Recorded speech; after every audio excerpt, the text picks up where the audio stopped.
Chapter 1. The Crossing.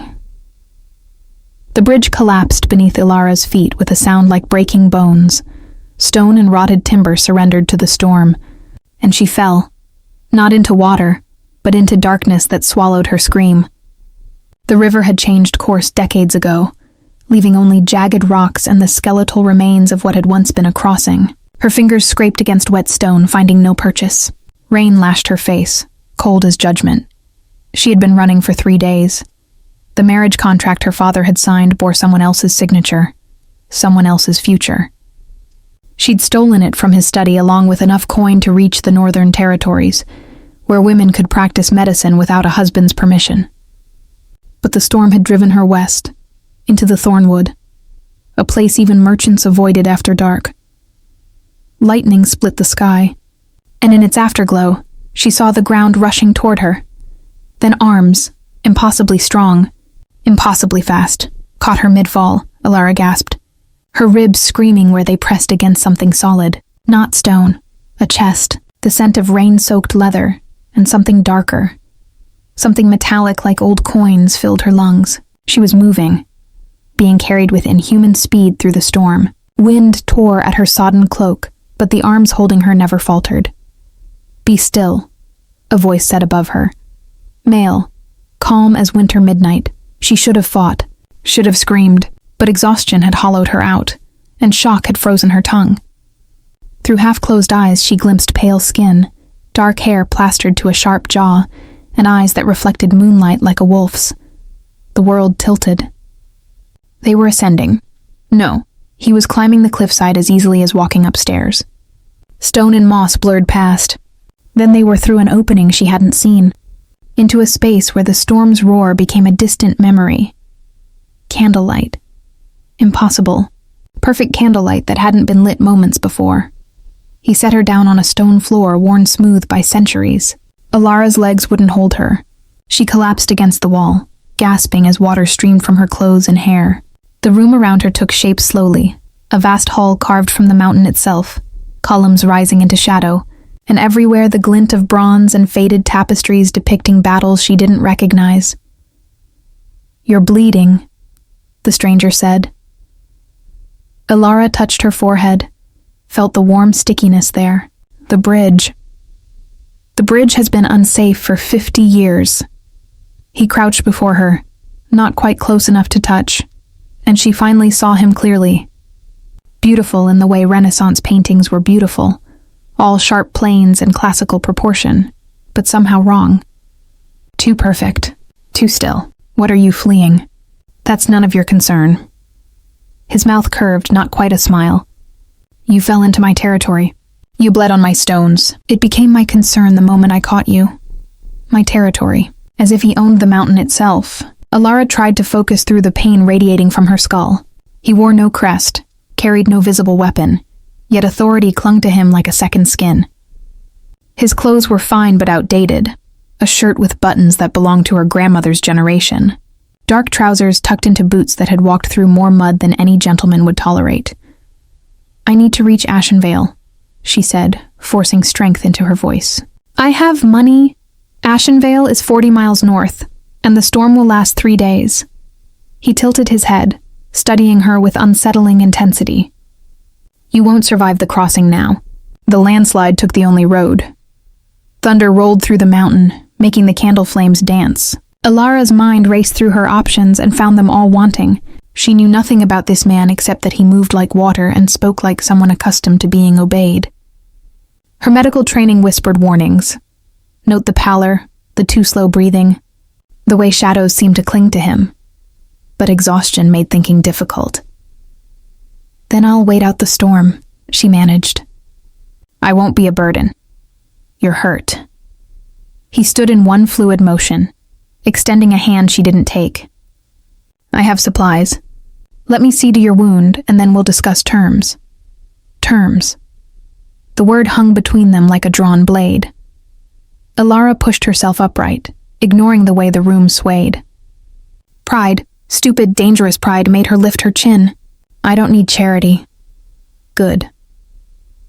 Those strange eyes caught the candlelight again, and for a heartbeat, She could have sworn they gleamed red.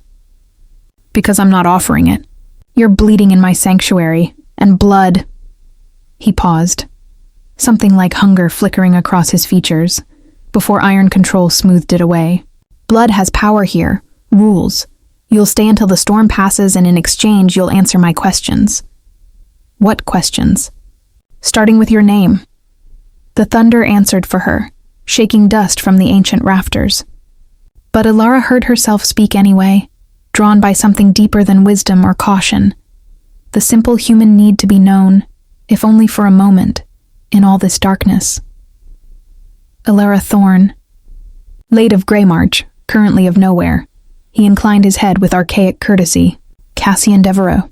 Lord of nothing, prisoner of these mountains, and apparently your host for the next 3 nights. He turned toward the shadows, and the candles flared brighter, illuminating a stone staircase that spiraled upward into the mountain's heart. "Come, before you bleed out on my doorstep and complicate everything." Ilara's legs moved before she gave them permission. She told herself it was pragmatism. Where else could she go? But as she climbed those worn steps behind a man who moved without sound, whose breath she couldn't hear, whose shadow seemed too long for the light, she wondered if she hadn't simply traded one trap for another. The stairs opened onto a chamber that stole her breath. A library. Impossibly vast, impossibly preserved. Books lined walls that stretched toward a ceiling lost in darkness, their leather spines stamped with gold and silver. A fire burned in a hearth large enough to stand in, casting dancing light across Persian rugs and furniture that belonged in a museum. But it was the windows that made her heart stutter. Tall Gothic arches that should have shown only mountain stone, yet somehow framed a view of the storm-racked forest below, as if the chamber existed outside normal space. "Sit," Cassian said, gesturing to a chair near the fire. He was already moving toward a cabinet, retrieving a brass bowl and strips of linen with the ease of long practice. "How long were you running before you reached the bridge?" Ilara lowered herself into the chair, feeling silk upholstery embrace her sodden clothes. The warmth from the fire was a physical ache. 3 days, maybe 4. Time. She closed her eyes briefly. Time became unclear. "And they're still looking for you." It wasn't a question, but she answered anyway. "My father sold my marriage to settle his gambling debts. The man he sold me to." She touched the bruise on her wrist, hidden beneath her sleeve. "I learned what kind of man he was before the contract was finalized. So I ran." Cassian knelt before her, that same unnatural grace, that same careful distance, and tilted her face toward the firelight with fingers cool as marble. His touch was gentle, clinical, nothing like the rough hands she'd fled. He studied her wound with the focus of a surgeon. "This needs cleaning." He dampened the linen in the bowl. When had he filled it with water, and pressed it to her forehead? The sting made her hiss. "The man you fled, did he follow you into the Thornwood?" "I don't know. I lost his men at the river ford, but..." She met Cassian's eyes and found them measuring her with inhuman steadiness. "They'll search until they find me. The contract is worth too much." "Then you chose well." He worked in silence for a moment, cleaning blood and dirt from her skin with careful precision. His fingers never lingered, never strayed, but she felt the weight of his attention like a physical thing. "The Thornwood tolerates no outsiders. Whatever men followed you won't emerge." The certainty in his voice should have comforted her. Instead, it raised every instinct her medical training had honed, the sense that something vital was missing from the picture, that symptoms weren't aligning with diagnosis. "You live here alone?" she asked. "I exist here alone." He sat back, examining his work. "There, you'll have a scar, but the bone isn't fractured. Remarkable given the fall." Those eyes found hers again. "Your God must favor you." "I don't believe in God." "Then fortune favors you. Or fate." He stood, carrying the bowl toward a table laden with books and papers covered in script she didn't recognize. "Either way, you survived. Not everyone who enters the Thornwood can say the same." Ilara watched him move through the chamber, noting details her exhaustion had missed. No mirrors, no crosses or religious icons. The books looked ancient, but not dusty, as if someone read them regularly. And the windows, she turned to study them more carefully, The storm outside raged with full fury, yet no rain spattered the glass. No wind howled through invisible cracks. "This place," she said slowly. "It's not on any map, is it?" Cassian's back was to her, but she saw his shoulders tense. "No. How long have you lived here?"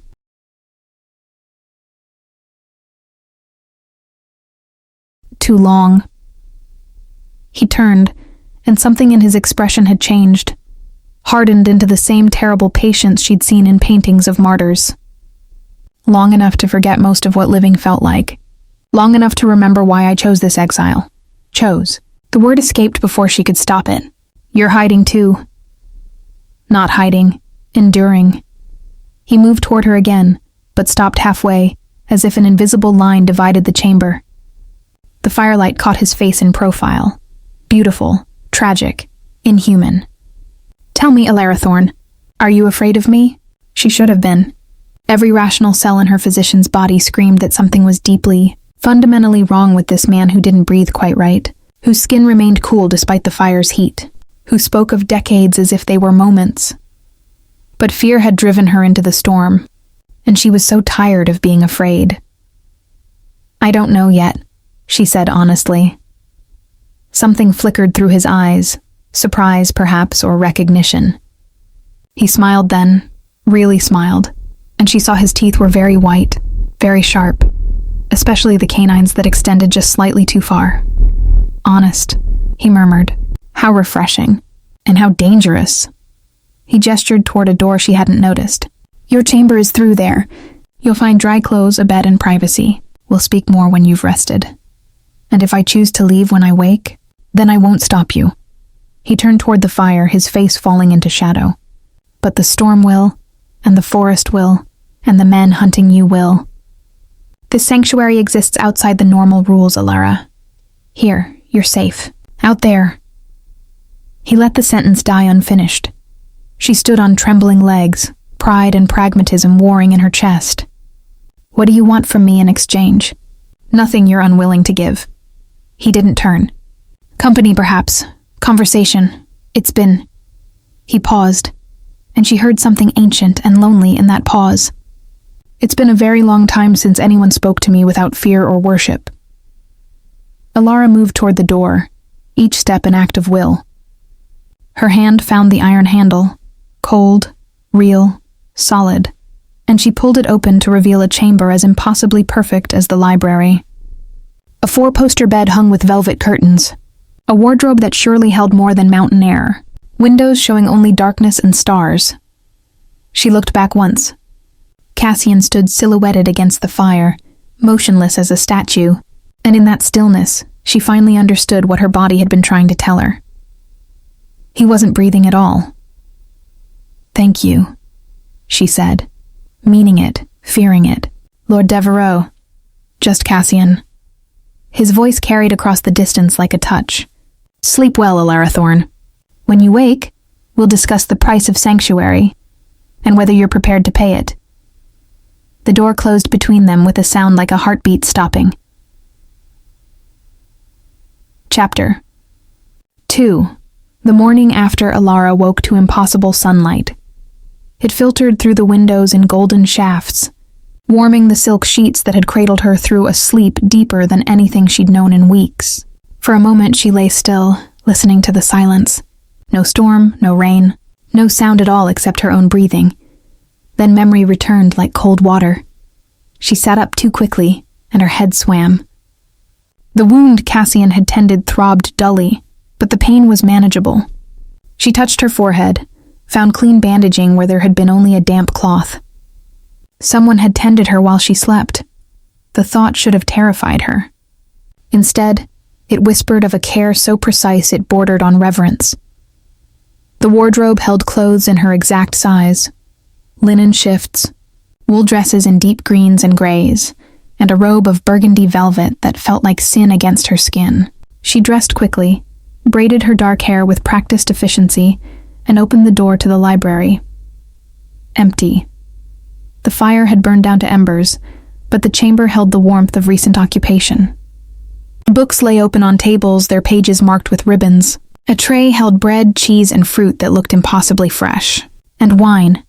dark as blood in a crystal glass.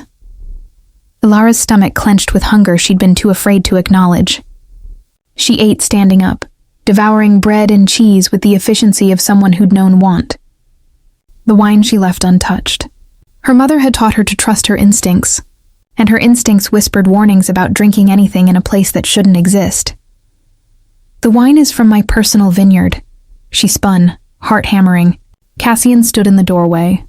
Not the door she'd entered through, but another she'd somehow missed. Daylight streamed past him, impossibly bright, yet he stood in its path without flinching. He wore different clothes, simpler, more modern, dark trousers, and a white shirt with the sleeves rolled to his elbows. Domesticity looked wrong on him, as if he were playing at humanity. Your vineyard, she repeated slowly. From another life. He moved into the chamber, and she noticed he avoided the direct sunlight, staying to the shadowed edges. I thought you might appreciate something better than water. It's morning. Yes. You're awake during the day. His mouth curved. Observant. You'll make a fine physician, if you survive long enough to complete your training. How did you... She stopped. You went through my things. I tended your wounds and ensured you weren't carrying anything that might complicate your stay. The medical texts in your bag were enlightening. He gestured to a chair. Sit, we have much to discuss. Ilara remained standing. The storm's passed. I should leave. The storm has paused. He moved to one of the tall windows, gazing out at the forest below. It will return tonight. And your pursuers have made camp at the forest's edge. 3 men, well-armed, very determined. Her blood went cold. You've seen them? I see everything that happens in my territory. He turned, and the sunlight painted his face in shades of gold and shadow. Too beautiful, too severe. They're waiting for you to emerge. They believe the thornwood will kill you, or that you'll die of exposure. They're wrong on both counts, but they don't know that yet. I have to leave. If I don't, they'll do nothing. Steel entered his voice. This is my domain, Ilara. No one enters without my permission, and no one leaves without my knowledge. You're safe here. For how long? A week? A month? She felt panic rising. The same helpless fury that had driven her from her father's house. I can't hide forever. Eventually they'll give up, or I'll have to face them. And when I do, then you'll face them with knowledge. He crossed the distance between them in 3 smooth strides, stopping just beyond arm's reach. I can teach you. How to move in silence, how to read pursuit, how to disappear when you need to, and how to strike when you must. She stared at him. Why would you do that? Because I'm bored. The admission came without shame. Because you're the first person to enter this place in 20 years who wasn't trying to kill me or claim my power. Because... He hesitated, and in that pause she heard genuine uncertainty. Because something in your heartbeat reminds me of when my own still functioned. The words hung between them, terrible and honest. You're not human, Ilara said quietly. No. What are you? Cassian's eyes met hers, gray in the morning light, holding depths she couldn't fathom. You already know. Your medical training has given you all the clues. No breath, no pulse. Skin that doesn't flush with heat. Eyes that reflect light like an animal's. He smiled without humor. Say it, Ilara. Name what I am. Her throat felt tight. Vampire. The word fell into the chamber like a stone into still water. Ripples spread outward. Acknowledgement, validation, truth. Yes. He didn't move, didn't threaten, but his stillness became something vast and ancient. I am vampire, lord of this territory, bound to these mountains by an oath I can't break, and a curse I can't escape. I have existed for 347 years, and in all that time I have never broken my word. Why tell me? Her voice barely worked. Why not just kill you? He shook his head. Because I don't kill innocents. It's one of the few rules I've managed to keep. He turned away, moving toward the fire. My word, Ilara. I will not harm you while you remain under my roof.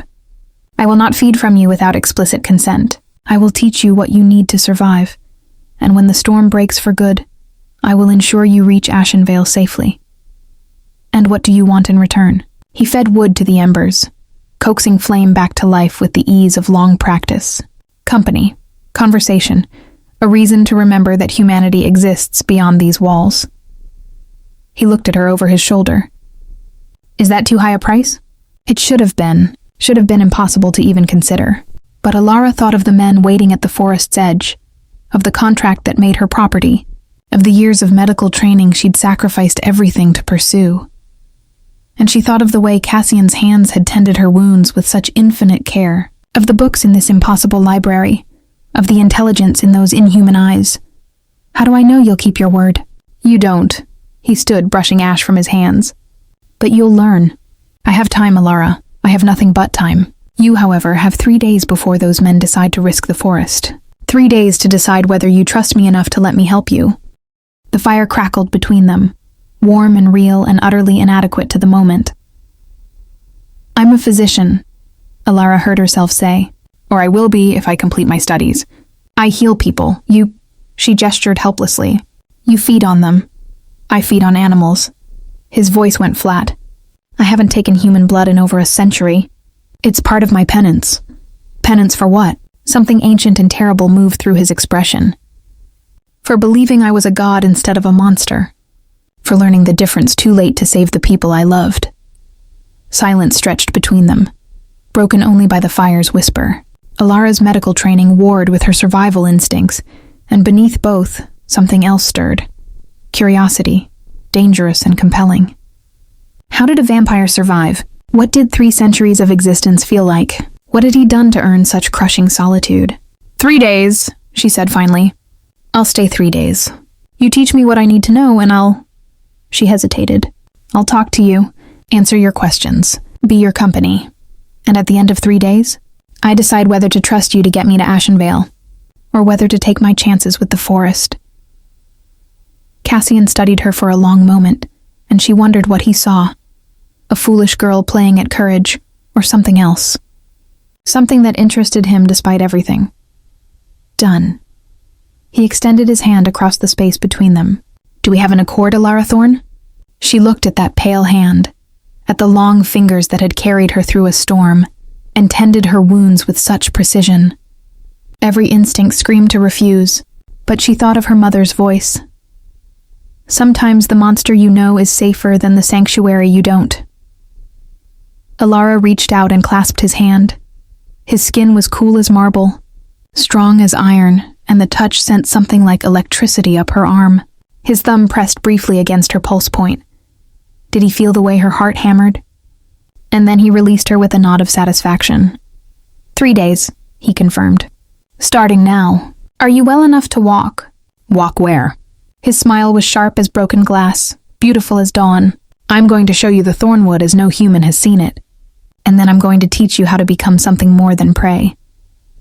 He strode toward the door, paused, looked back. Coming?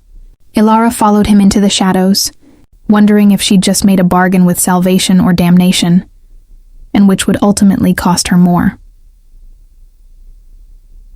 Chapter 3. The Territory. Thornwood in daylight was nothing like the storm-racked nightmare she'd fled through. Cassian led her down a hidden path that spiraled from his sanctuary into the forest proper, and with each step, Alara felt the world transform. Sunlight filtered through ancient oaks and pines, painting the undergrowth in shades of emerald and gold. Moss-carpeted stone ruins that predated any kingdom she'd studied, and everywhere, carved into trees, etched into rocks, woven into the very air, she felt the weight of something watching. The forest remembers, Cassian said without turning. He moved ahead of her with inhuman ease, never disturbing so much as a leaf. Every creature that died here, every oath sworn, every drop of blood spilled. It remembers and it judges. Judges what? Intent. He stopped, gesturing for her to observe. Watch. A deer emerged from the undergrowth, doe-eyed and delicate. It approached Cassian without fear, and he extended a hand that it nuzzled gently before bounding away. Alara's breath caught.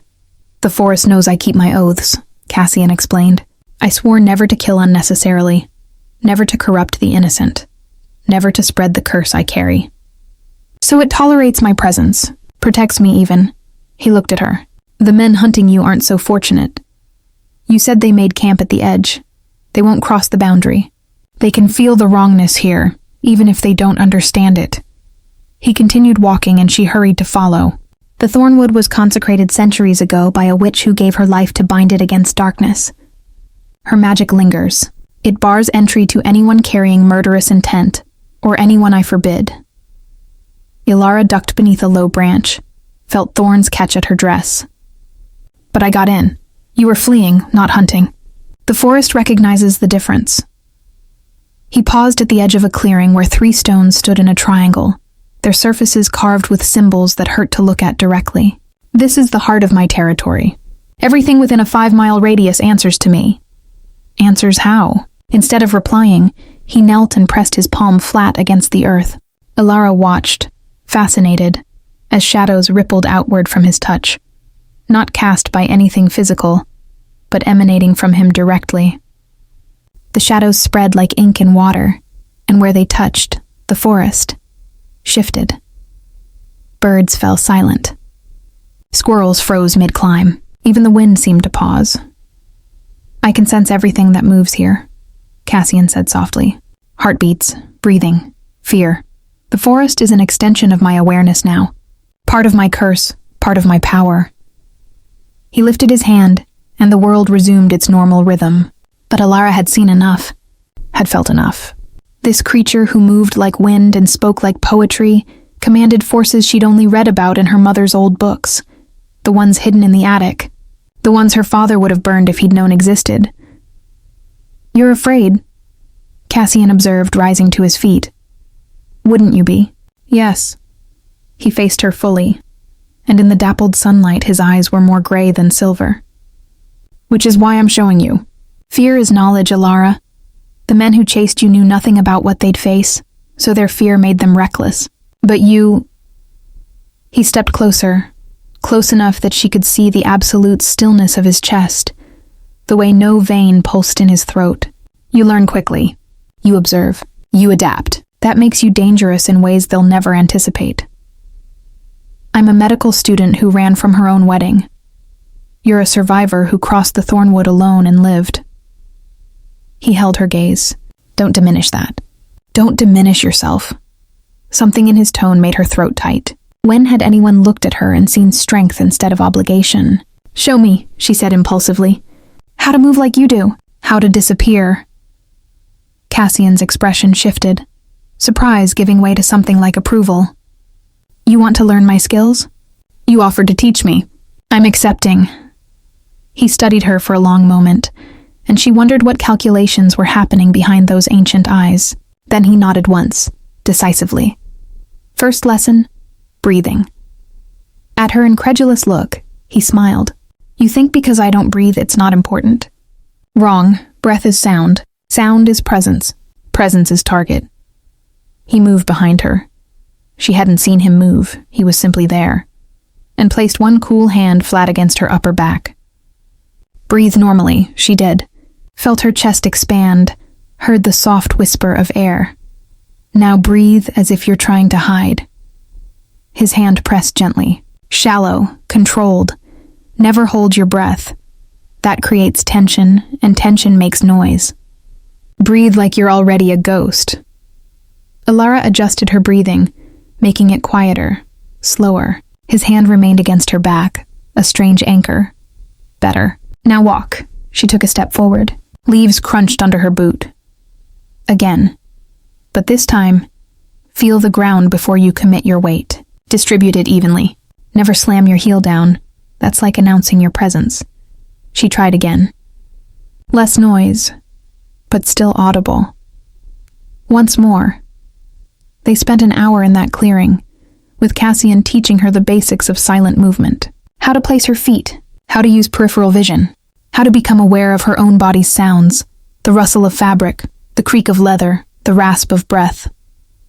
He was patient in a way that felt ancient, as if he'd taught these skills before to students long dead, and he never touched her more than necessary. Never lingered. Each contact was brief, instructional, impossibly careful, as if she were made of something fragile he'd learned not to break. By the time the sun reached its zenith, Ilara was exhausted and exhilarated. She'd managed to cross the clearing with only minimal sound, and Cassian's nod of approval felt like victory.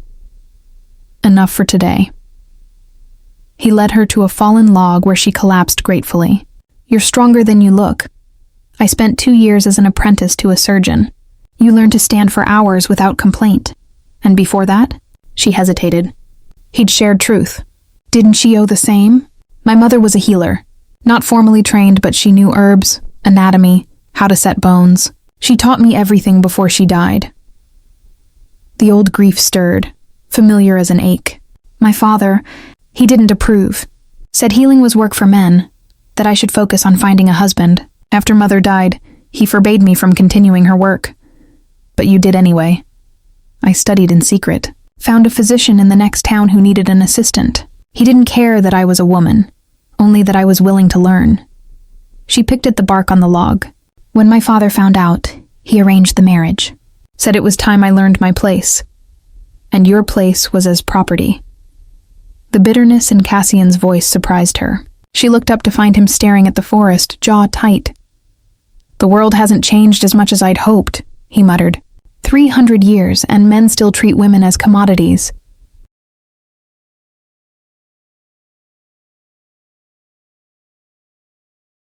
You're angry. Yes. He turned those gray eyes on her. I'm furious that you had to flee your own home. That your talent is considered worthless because of your sex. That men like your father and the one you were sold to exist at all. He exhaled. Not breath, just the motion of it. I've lived long enough to see empires rise and fall, Ilara. To watch humanity make the same mistakes century after century. It doesn't get less infuriating. She found herself smiling despite everything. You sound like my mother. Then she was a wise woman. He sat beside her on the log. Careful distance maintained, always. And for a moment they simply existed in the forest's embrace. Tell me about your training. What procedures have you observed? They talked until the shadows lengthened, trading knowledge like currency. Ilara described surgeries she'd assisted with, the delicate work of stitching wounds and setting bones. Cassian listened with the focus of someone for whom boredom was a constant enemy, asking questions that revealed a surprising understanding of anatomy. I studied medicine, he admitted when she commented on it, before I was turned. I wanted to be a physician, actually. Ironic, isn't it? Now I'm a creature that technically shouldn't exist according to most medical texts. How does it work? The question escaped before she could stop it. Your body, I mean. No heartbeat, no breathing, but you move, you think, you exist. How? Cassian's expression turned inward. Magic, curse, call it what you will. The blood sustains us. It's both fuel and foundation. Without it, we weaken, eventually entering a state like death, but worse. With it, he flexed his hand and she watched muscle and tendon move beneath pale skin. We're stronger, faster, immortal in all the ways that matter and cursed in ways that don't. The sunlight doesn't burn you. Not anymore. That's part of my penance. He met her eyes. The curse I carry is adaptable. It punishes transgression and rewards restraint. I've kept my oath so long that some of the traditional weaknesses no longer apply. But others, his jaw tightened, others remain stronger than ever. Like? Invitation. The word was heavy. I can't enter a dwelling without being explicitly asked. The witch's magic saw to that. It's why my sanctuary is carved from the mountain, open to the sky, technically no interior space. I've built walls around myself, but I'm still fundamentally homeless. Ilara thought about that. 3 centuries of existing in a space that wasn't quite refuge, wasn't quite prison. That's why you asked me to stay. You need the company because you can't seek it. Perceptive. He stood, offering her a hand up. Come, night approaches and you need food. Real food, not the scraps I provided this morning. They walked back to the sanctuary in companionable silence, and Ilara found herself studying him in the fading light. The way he moved was predatory grace wrapped in careful control. Every gesture measured, every word chosen, as if he'd learned through bitter experience that carelessness had consequences he couldn't afford. At the entrance to his sanctuary, he paused. Tomorrow we'll work on awareness. how to sense pursuit, how to read intent. But tonight, he looked at her, and something vulnerable flickered in his expression. Tonight I'd like to hear about your mother's healing work. If you're willing to share, why? Because you speak of her with love, and I've forgotten what that sounds like in a voice that still holds warmth. He disappeared into the shadows before she could respond, leaving her standing in the threshold with his confession echoing in her chest. Ilara followed him inside, wondering how a creature without a heartbeat could still make hers ache. Chapter 4. The Hunter and the Hunted. The scream split the night like a blade. Ilara jerked awake, heart hammering, and reached instinctively for the candle beside her bed. But Cassian was already there, manifested from darkness itself, his eyes reflecting candlelight like molten silver. "Stay here," he commanded, his voice devoid of the warmth she'd grown accustomed to over the past 2 days. This was the Predator speaking, the ancient Lord of Darkness. "Lock the door behind me. Don't open it for anyone." "What's happening?" Someone crossed the boundary. He was moving toward her window, his body coiled with lethal intent. Someone with enough magic to break the forest's protection. "Stay inside, Ilara. Please." Then he was gone. Not through the door, but through the window itself, a shadow that poured into the night. Ilara's hands shook as she locked the door. But she didn't return to bed. Instead, she moved to the window, pressing her face against the glass that shouldn't exist, watching the forest below for signs of, what, battle? Magic? Death? Lightning split the sky. Not natural lightning, but something green and sickly. It illuminated a clearing near the boundary stones, and in that flash, she saw figures, 3 men in leather armor, surrounding a 4th shape that moved too fast to track clearly. Cassian. Thunder followed, but wrong. Too sharp. The sound of metal meeting supernatural strength. Ilara's medical training screamed at her to look away, to stay safe, to trust Cassian's command. But the rest of her, the part that had studied her mother's forbidden books, the part that had fled into a storm rather than accept helplessness, that part kept her eyes locked on the scene below. One of the men went down. She saw his body collapse like a puppet with cut strings, saw the spray of something dark against the moonlit grass. The other 2 fell back, and between them rose a figure in robes that writhed with their own inner light. A mage. They'd brought a mage into the thornwood. Cassian faced him across the clearing, and even from this distance, Ilara could see the tension in his stance. He spoke. She couldn't hear the words, but the mage gestured in response, and the air itself seemed to crack. Green fire erupted between them. Cassian moved, faster than thought, and the flames missed him by inches. He was behind the mage in the span between heartbeats, his hand at the robed figure's throat. But then, pain. She saw it lance through him, saw him stagger back. The mage turned, hands weaving patterns in the air, and silver chains materialized from nothing, wrapping around Cassian's arms, his chest, pulling him to his knees. Ilara's breath stopped. The remaining 2 soldiers advanced, silver blades drawn. She recognized them now, her father's men, the ones who'd chased her through the storm. They must have hired the mage after losing her trail, hired him to break the forest's protection and drag her back. She watched Cassian struggle against the chains, watched the silver burn his skin where it touched, and something cold and clear settled in her chest. He'd kept his word.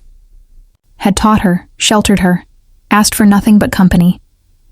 Had shown her respect her own father never had. And now he was being hurt because of her. Because he'd protected someone who had no claim on his loyalty except basic human decency. Human decency. From a vampire.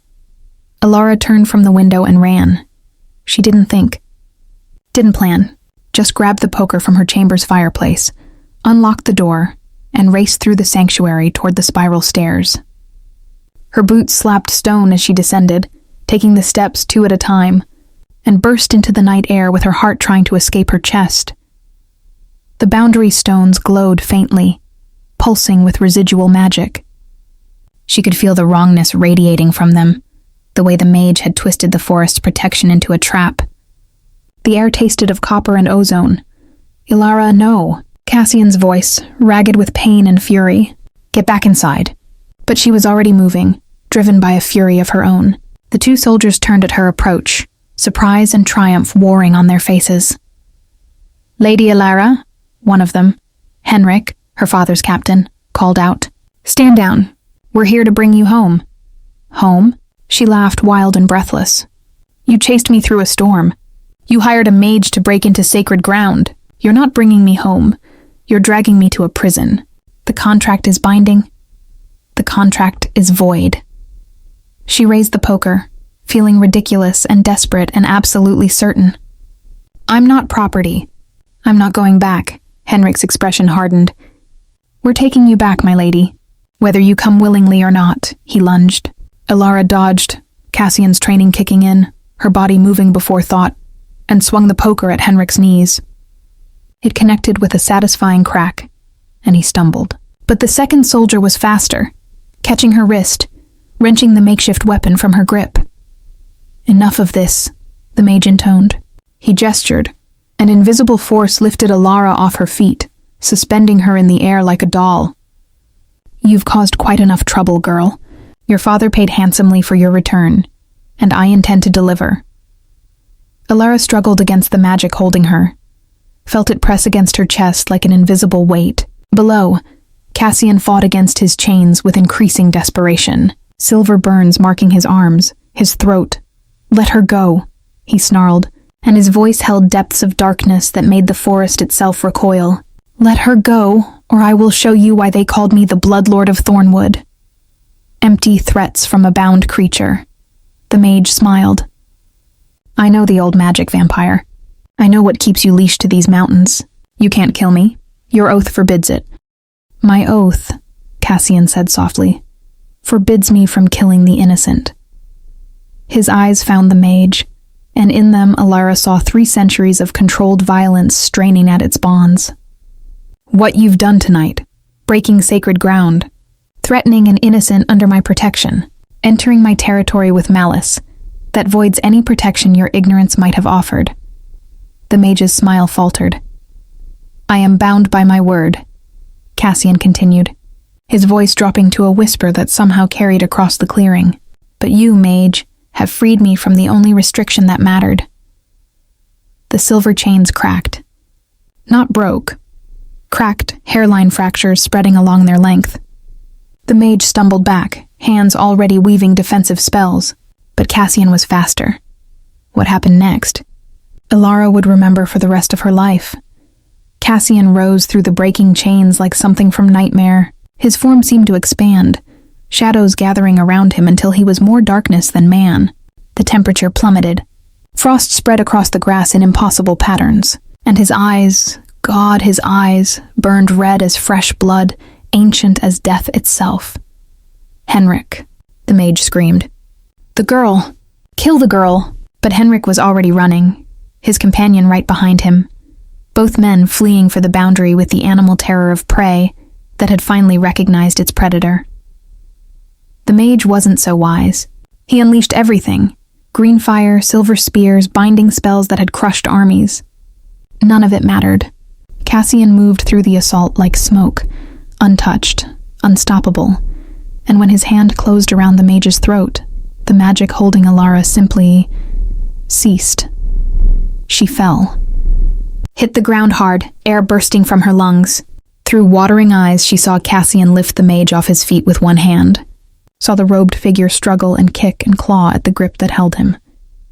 "You broke the sanctuary," Cassian said, his voice resonant with terrible judgment. "You threatened innocence. You twisted sacred magic to serve greed." He leaned close, and Alara heard the whisper of his words across the frozen air. "These are crimes against the Thornwood itself. And I am its executioner.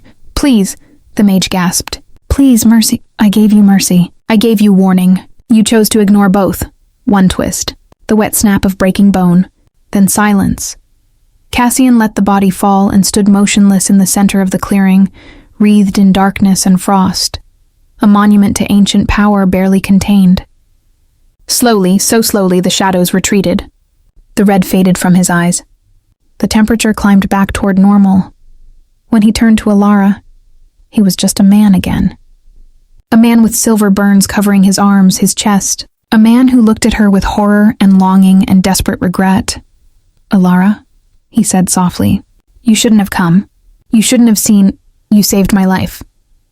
She pushed herself upright, ignoring her bruised ribs, her scraped palms. "They were going to take me. You stopped them. I killed him." He looked at his hands as if they belonged to someone else. "I broke my oath. No, I used the exception in my oath, and that's worse.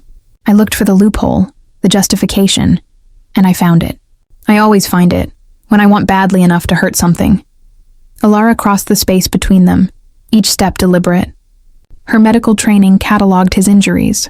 Silver burns, 2nd degree at minimum, already healing with unnatural speed but still painful. "Still debilitating. You protected me," she said again. "You kept your word to me, even when it meant breaking your word to yourself." "I'm a monster, Alara." His voice cracked. "You saw what I am, what I can become. You should run, should flee to Ashenvale and never look back." Instead, she reached for his burned arm.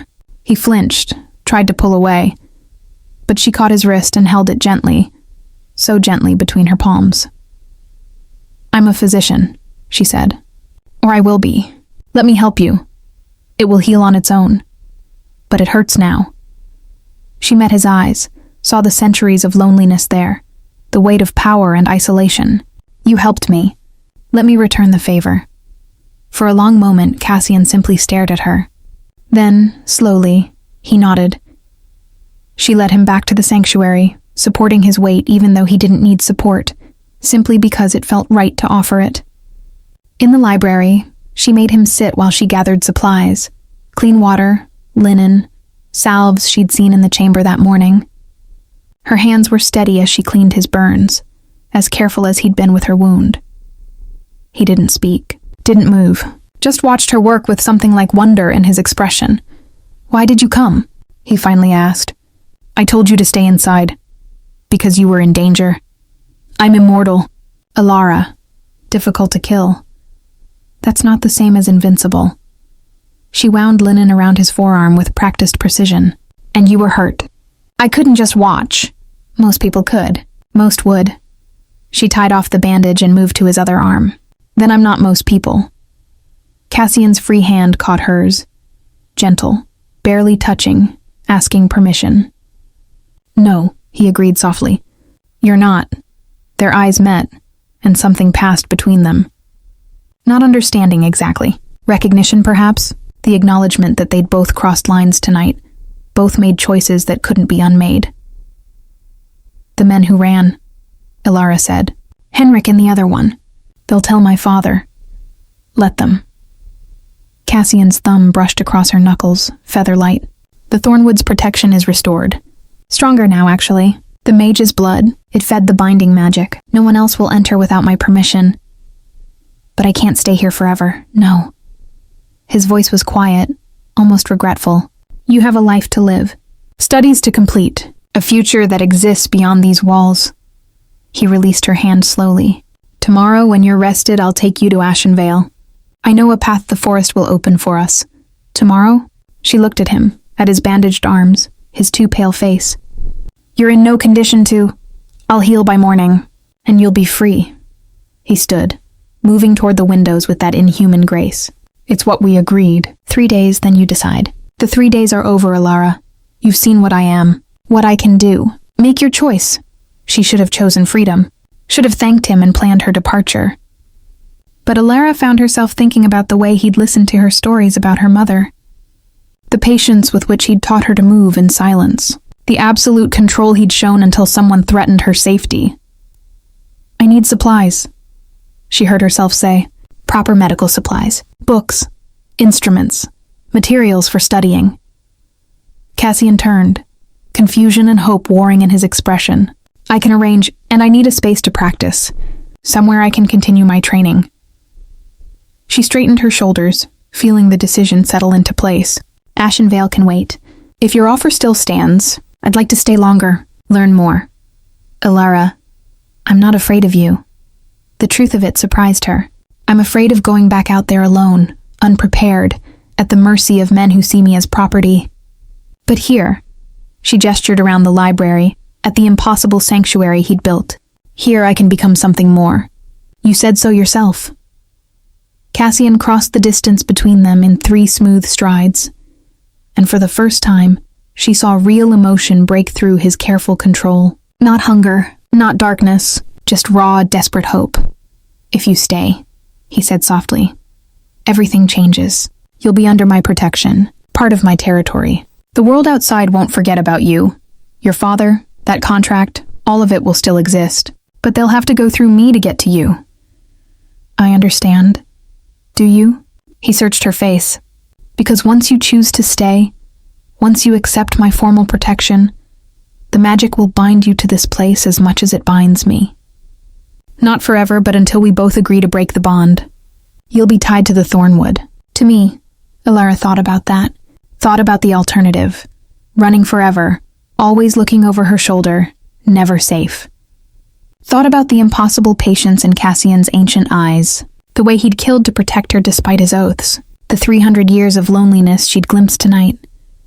Then I choose to stay, she said firmly. Teach me, protect me, and in exchange I'll be your company, your reminder that humanity exists. And maybe, she hesitated, maybe I can help you remember what it's like to be more than a monster in the dark. Something broke in Cassian's expression, some final wall he'd been maintaining. He reached for her hand again, and this time she didn't wait for permission. She placed her palm in his, felt his cool fingers close around hers. Then I offer you sanctuary, he said formally, and the air around them seemed to thicken with invisible weight. Protection of my territory, knowledge of my kind, and shelter from any who would harm you. This I swear by the blood I no longer spill and the oath I will not break. Magic pulsed through the room, not dark, not light, but something balanced between both. Elara felt it settle against her skin like morning mist, felt the Thornwood itself acknowledge the bond being formed. I accept your sanctuary, she heard herself say, the words coming from some instinct older than thought, and I offer in return my company, my knowledge, and my respect. This I swear by the life I still carry and the freedom I choose to share. The magic surged once, then settled, and when it faded, Elara knew with absolute certainty that something fundamental had shifted. She was no longer a guest in this impossible place. She was a part of it now, part of him. Cassian still held her hand, and in his eyes she saw wonder. Welcome to the Thornwood, Elara Thorn, he whispered. May you never regret this choice.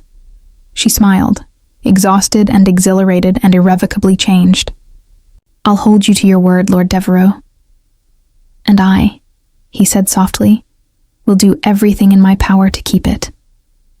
Outside, dawn painted the horizon with pale gold light, and in the sanctuary carved from stone and shadow, a vampire and a healer stood hand in hand, bound by magic and choice and something neither of them dared name yet, something that felt dangerously like hope.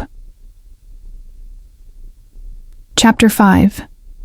Lessons in Darkness. The weeks that followed fell into a rhythm that felt both strange and inevitable. Cassian was true to his word. He secured supplies, medical texts from Vienna, surgical instruments from Paris, specimens preserved in amber and glass from collections Elara had only dreamed of accessing. He created a study for her in one of the sanctuary's many chambers, complete with everything she needed to continue her training. In exchange, she stayed. They fell into patterns. Mornings were hers. She studied anatomy, practiced suturing on leather scraps, memorized symptoms and treatments until the words swam before her eyes.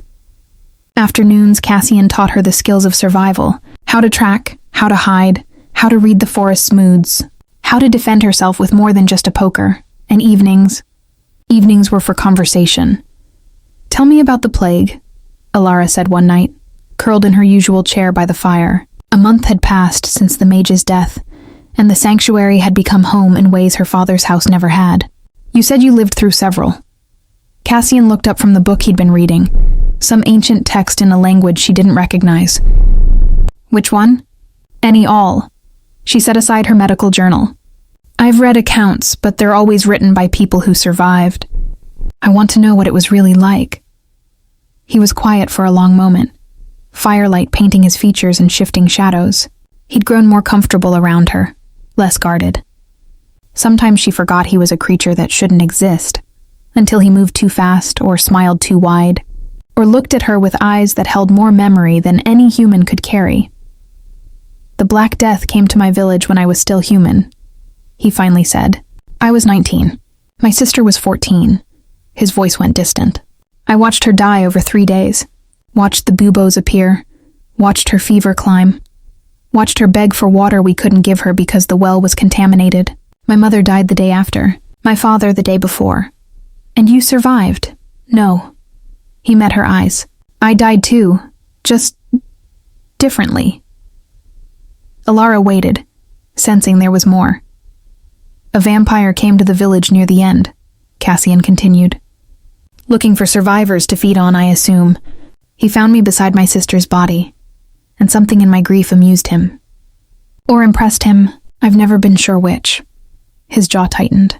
"He offered me a choice, death or eternity.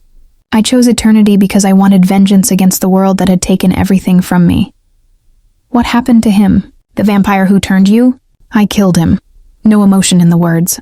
50 years later, when I was strong enough and angry enough and stupid enough to think violence would fill the void. It didn't. It never does. Ilara pulled her shawl tighter against a chill that had nothing to do with temperature. "Is that when you made your oath?" "No, that came later. After I'd built my own territory, gathered my own followers, played at being a Dark Lord." Bitterness crept into his voice. "I thought immortality meant I could do as I pleased.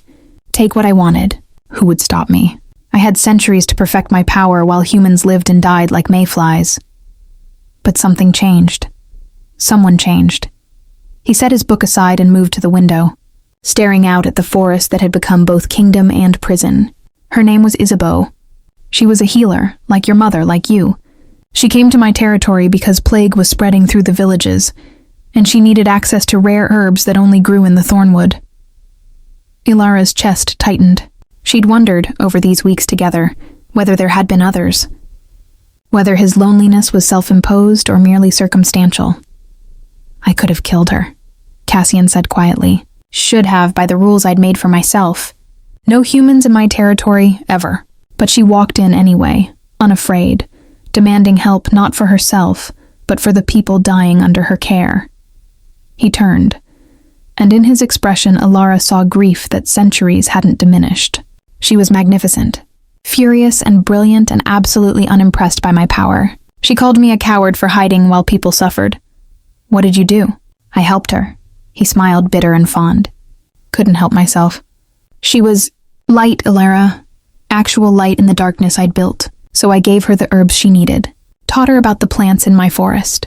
Let her set up a clinic in one of my abandoned halls." His voice dropped. "And I fell in love with her because I'm an idiot who keeps making the same mistakes across centuries." "What happened to her?" "What happens to all mortal things." The words were gentle, but the pain beneath them was infinite. "She lived, healed hundreds of people, changed the entire region's understanding of medicine, and then, 30 years after we met, she died in her sleep, peacefully, having lived the life she wanted." He met Ilara's eyes. "I offered to turn her. At the end, when she knew death was coming, I offered her eternity. She refused. Why?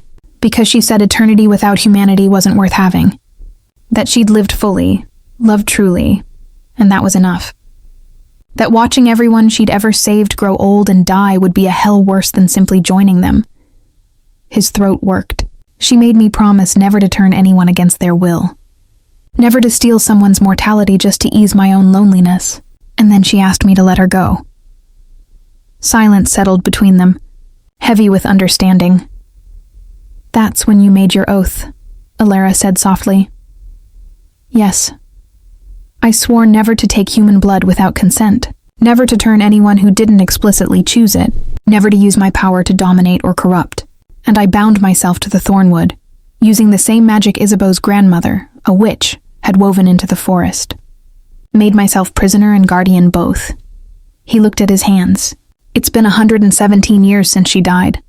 I've kept my oath every single day, even when it hurts, even when the hunger tries to break my control. Ilara stood and crossed to him, her bare feet silent on the cold stone. She'd learned his lessons well. When she stood beside him at the window, he didn't look at her. "You think staying close to me is a mistake," he said. "No. Ilara, I think you're terrified of repeating history. Of caring about someone who'll eventually leave you." She touched his arm gently, felt the cool skin beneath her fingertips. "But I'm not Isabeau. I'm not asking for eternity, and I'm not asking you to change. I'm just here, learning, living. And if that helps ease your loneliness even a little, isn't that enough?" Cassian finally looked at her, and in his eyes she saw 3 centuries of controlled longing. "You don't understand what you do to me." "Then tell me. Your heartbeat." His hand rose, hovering near her face without touching. "I hear it constantly. When you sleep, when you study, when you're afraid or excited or angry, it's a drum that never stops, reminding me of everything I've lost and everything I can never have again. And your scent." He closed his eyes. "Blood and lavender and something uniquely you. It takes every ounce of control I have not to what?" She caught his hand, pressed it to her cheek before he could pull away. "Feed on me?" "Yes, but you don't, because I gave my word." His fingers trembled against her skin, just barely, just enough to notice. "But God, Ilara, the want is still there. Every moment, every breath you take that I don't need. You're a feast I've sworn never to touch. And you're standing so close. I trust you." The words landed between them like a benediction. Cassian's eyes opened, and she saw desperation there and wonder, and something dangerously close to devotion. "You shouldn't," he whispered, "but I do." She turned her head, pressed a kiss to his palm. "You've kept your word. Every promise, every oath, you've taught me, protected me, given me freedom I've never known. Why shouldn't I trust you? Because one day the control will slip. One day something will push me too far, and then I'll handle it." She released his hand but didn't step back. "I'm not fragile, Cassian. I'm not some delicate flower that needs protecting from your nature. I know what you are. I've seen what you can do, and I'm still here, still choosing to stay." He stared at her, and slowly, so slowly, his hand rose again. This time, when his fingers touched her face, they lingered. Traced the line of her jaw, the curve of her cheek, with a reverence that made her breath catch. "You make me remember," he said quietly, "what it felt like to be human, to want something beyond survival, to hope." His thumb brushed her lower lip, and she felt him tremble with restraint. "That's dangerous, Ilara. Hope is dangerous for creatures like me." "Then be dangerous." She leaned into his touch, feeling daring and reckless and utterly certain. "What's the point of immortality if you spend it hiding from everything that makes existence worthwhile?" "You sound like Isabeau." "Good. She sounds like she was brilliant." Cassian's laugh was soft, almost broken. "You're going to destroy me, aren't you?" "Only if you let me." They stood there, balanced on the knife's edge between friendship and something deeper, something neither of them had dared acknowledge. The fire crackled. The wind whispered against the windows. And in the silence between one heartbeat and the next, Ilara felt the moment crystallize, fragile as glass, precious as life itself. Then Cassian stepped back, and the spell broke. "It's late," he said, his voice carefully neutral. "You should rest. We're tracking the silver deer tomorrow, remember? You'll need your strength." Disappointment and relief warred in Ilara's chest. She nodded, not trusting her voice, and moved toward her chamber. At the doorway, she paused. "Cassian?" "Yes, thank you. For telling me about Isabeau. For trusting me with your past." He was silhouetted against the window, a shadow among shadows. "Thank you for listening without judgment. For seeing the man I was, not just the monster I became. You're not a monster. You haven't seen enough yet to make that determination." But his tone was gentle, almost fond. "Good night, Ilara. Sleep well." "Good night." She closed the door between them and leaned against it, feeling her heart race with adrenaline and emotions she didn't want to name. Outside, she heard him move through the sanctuary, footsteps that barely whispered, a presence that had become as familiar as her own. Alara crossed to her window and looked out at the thornwood spread below. Somewhere in that darkness, Cassian was hunting, feeding on deer or rabbits or whatever sustained him, satisfying hunger he'd never let touch her despite the constant temptation. She pressed her fingers to her lips, remembering the ghost touch of his thumb there, and wondered how much longer either of them could maintain this careful distance, and whether she wanted them to. Chapter 6. Blood and Truth. The silver deer was a legend, even among the creatures of the thornwood. Cassian had told her about it over breakfast, not that he ate, but he kept her company while she consumed bread and cheese, explaining that the deer appeared only once every few decades, and its presence indicated a shift in the forest's magic. It's a test, he'd said, cleaning his hunting blade with practiced ease, the forest's way of asking whether I still deserve to be its guardian. If I can track the deer without harming it, prove I can exercise restraint even when presented with perfection, the magic renews its bond with me. Now, hours later, they moved through the thornwood in silence. Alara had learned to match his pace, to step where he stepped, to become part of the forest's rhythm rather than an intruder in it. The morning sun filtered through ancient branches, painting everything golden green. There, Cassian whispered, pointing. Alara followed his gaze and forgot how to breathe. The deer stood in a clearing ahead, and it was like something from a dream. White as winter, antlers that seemed to glow with their own light, eyes too intelligent for any normal animal. It watched them without fear, head tilted as if curious. "Stay behind me," Cassian murmured. "Don't move unless I tell you to." He stepped into the clearing, hands open and empty, presenting no threat. The deer regarded him calmly. For a moment, hunter and quarry simply stared at each other, and Alara felt the weight of some communication she couldn't hear. Then the deer turned and bounded away, deeper into the forest. "Come on." Cassian's voice held excitement she'd rarely heard. "It's inviting us to follow." They tracked the deer for hours, following its trail through parts of the thornwood Alara had never seen. Cassian moved with joy in his movements, more alive than she'd ever witnessed. This was his element. The hunt not for food or violence, but for connection with something wild and pure. The deer led them to a grove where a spring bubbled up from the earth, crystal clear and cold. It drank, then looked back at them as if to say, "Your turn."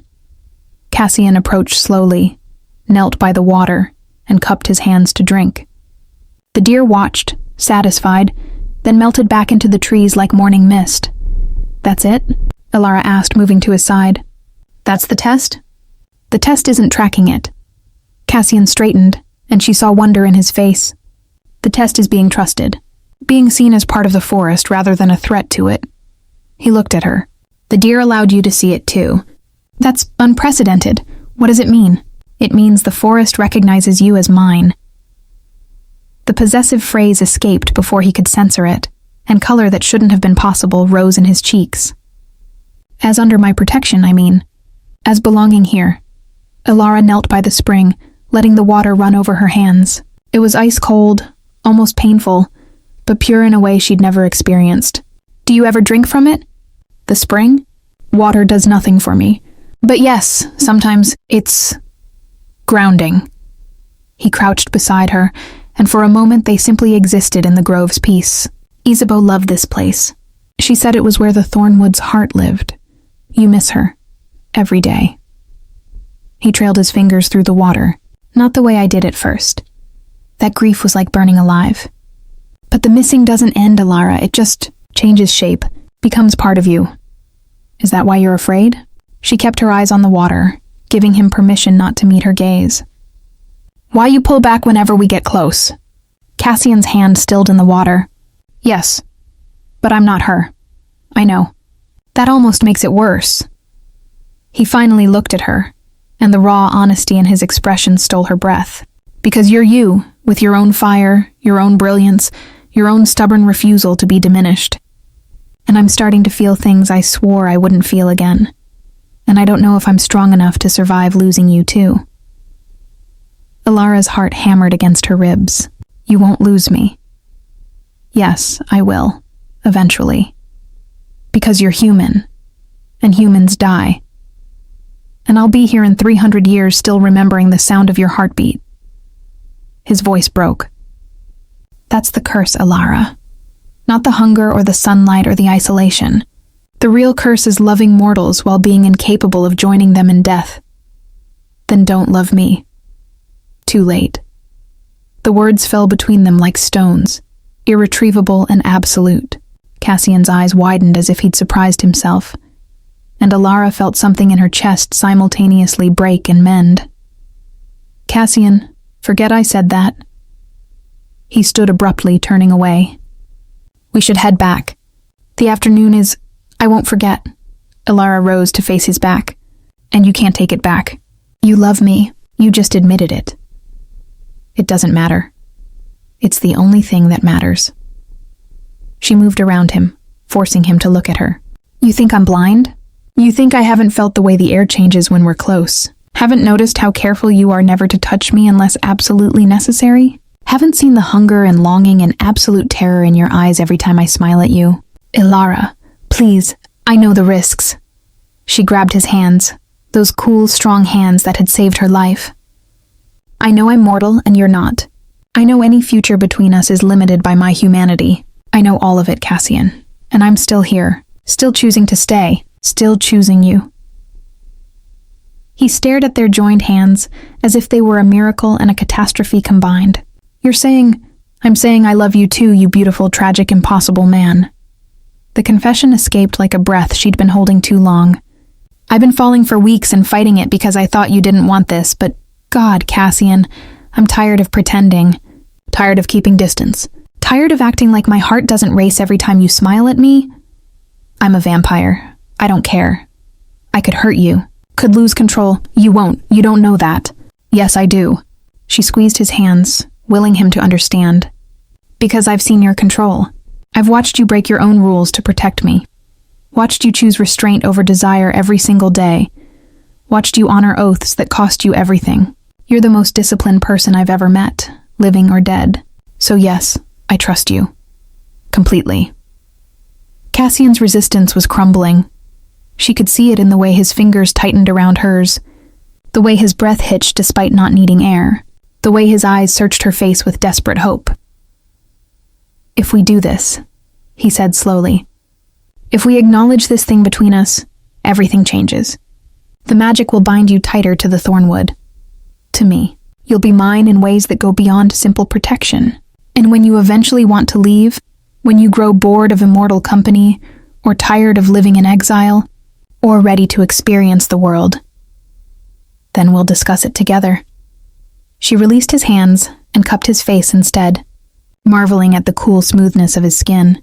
I'm not asking for forever, Cassian. I'm just asking for now. For this. For the chance to see where this goes without fear or denial getting in the way. You deserve someone who can give you forever. I deserve someone who sees me as an equal, who respects my choices, who makes me feel strong instead of diminished. She held his gaze. Someone who looks at me the way you do, like I'm rare and precious and worth protecting. That's all I want. Everything else, we'll figure out together. For a long moment, Cassian simply looked at her, and she could see the war happening behind his eyes. 300 years of loss warring with the possibility of connection, control battling desire, fear fighting hope. Then he moved. His hands came up to cover hers, pressing them against his face. He turned his head slightly, kissed her palm with lips that were cool but not cold, gentle but not tentative. When he spoke, his voice was rough with suppressed emotion. I can't promise forever. Can't promise I won't hurt you, even accidentally. Can't promise this will be easy or simple or anything close to normal. His eyes opened, and they were molten silver, vulnerable and fierce. But I can promise that while you're here, while you choose to stay, I will treasure every moment. Will protect you with everything I have. Will try every day to be worthy of the trust you're placing in me. That's all I need. Then yes. He lowered her hands but didn't release them. Yes to this, to us, to whatever form it takes. His smile was equal parts joy and terror. God help me, Elara, but yes, she should have been cautious. Should have thought it through, planned, protected herself. But standing in the grove where the Thornwood's heart lived, holding the hands of a vampire who'd just confessed to loving her, Alara felt only certainty. She rose on her toes and kissed him. Cassian went absolutely still. Statue still, predator still. For a heartbeat, she thought she'd miscalculated, pushed too far. Then his arms came around her, pulling her close with a tenderness that belied his supernatural strength, and he kissed her back. It was nothing like she'd expected.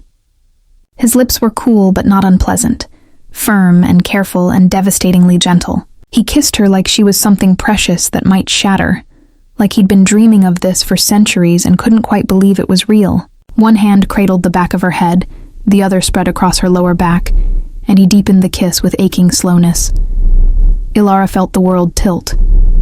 Her fingers tangled in his hair, and she pressed closer, wanting more contact, more heat, more of this impossible connection. Cassian made a sound low in his chest. Not quite a groan, not quite a growl, and his control slipped just enough that she felt the edge of his strength, the leashed power in his frame. Then he pulled back, breathing hard despite not needing air, his eyes slightly wild. "Alara," he managed. I need to, what? She was dizzy with want, with the newness of this, with the feeling of his arms still around her. "I need to be careful." His voice was strained. "Your heartbeat, it's so loud right now. And your scent." He closed his eyes, visibly fighting for control. "Give me a moment, please." Understanding crashed through her lingering euphoria. He was fighting hunger, fighting the instinct to bite, to feed, to take what every cell in his body demanded, and he was winning. Alara didn't step away. Instead, she rested her forehead against his chest. Not a heartbeat there, but solid nonetheless. And simply breathed. "I'm sorry," she whispered. "I should have thought, don't apologize." His hand stroked her hair with infinite gentleness. "Never apologize for being alive, for being human, for being exactly what I need you to be." They stood like that, wrapped around each other in the clearing, while Cassian fought a battle she couldn't see but could feel in the tension of his frame. Gradually, his breathing evened. His grip relaxed. The predatory edge faded. "Better?" she asked. "Better." He pressed a kiss to the top of her head. "You're remarkable, do you know that?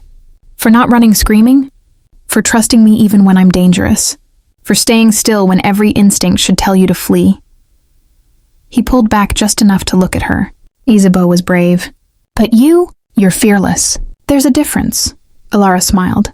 "I have an excellent teacher, who just lost control, who regained it." She touched his face again, tracing the sharp lines of his features. "You kept your word, Cassian, even when it was hard, even when your nature demanded otherwise. That's not failure, that's triumph." He caught her hand and held it against his cheek, closing his eyes. "I don't deserve you. Probably not. Lucky for you, I'm terrible at making sensible choices." She grinned. "Now come on. Take me back to the sanctuary. Feed yourself properly. And then..." She felt bold and reckless and utterly certain. "Then we'll talk about what happens next." "What happens next," Cassian repeated slowly, "is that I court you properly. Like Isabeau deserved and never got. Like you deserve."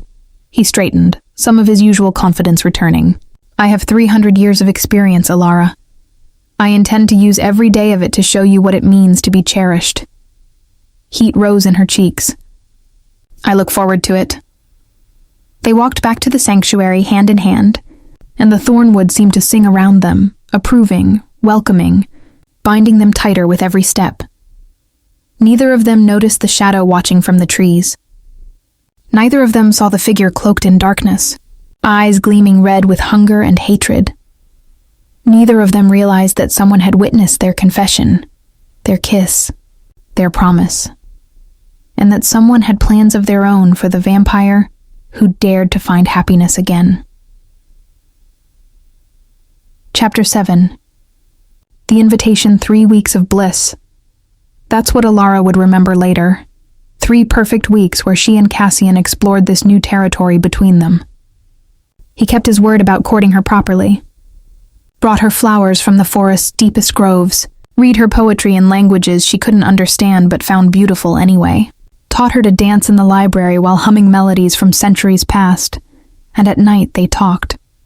About everything and nothing, about his past and her future, about medicine and magic and the strange places where they intersected. He told her stories of the world before she was born, and she told him her dreams for the world yet to come. But they didn't kiss again. Not since the grove. Cassian maintained careful distance, and though it frustrated her, Elara understood. He was learning how to want without taking, how to love without consuming. It was worth the wait. She was in her study, examining a particularly interesting cross-section of vascular tissue, when Cassian appeared in the doorway. She'd learned to sense his presence, the subtle shift in air pressure, the way shadows deepened when he was near.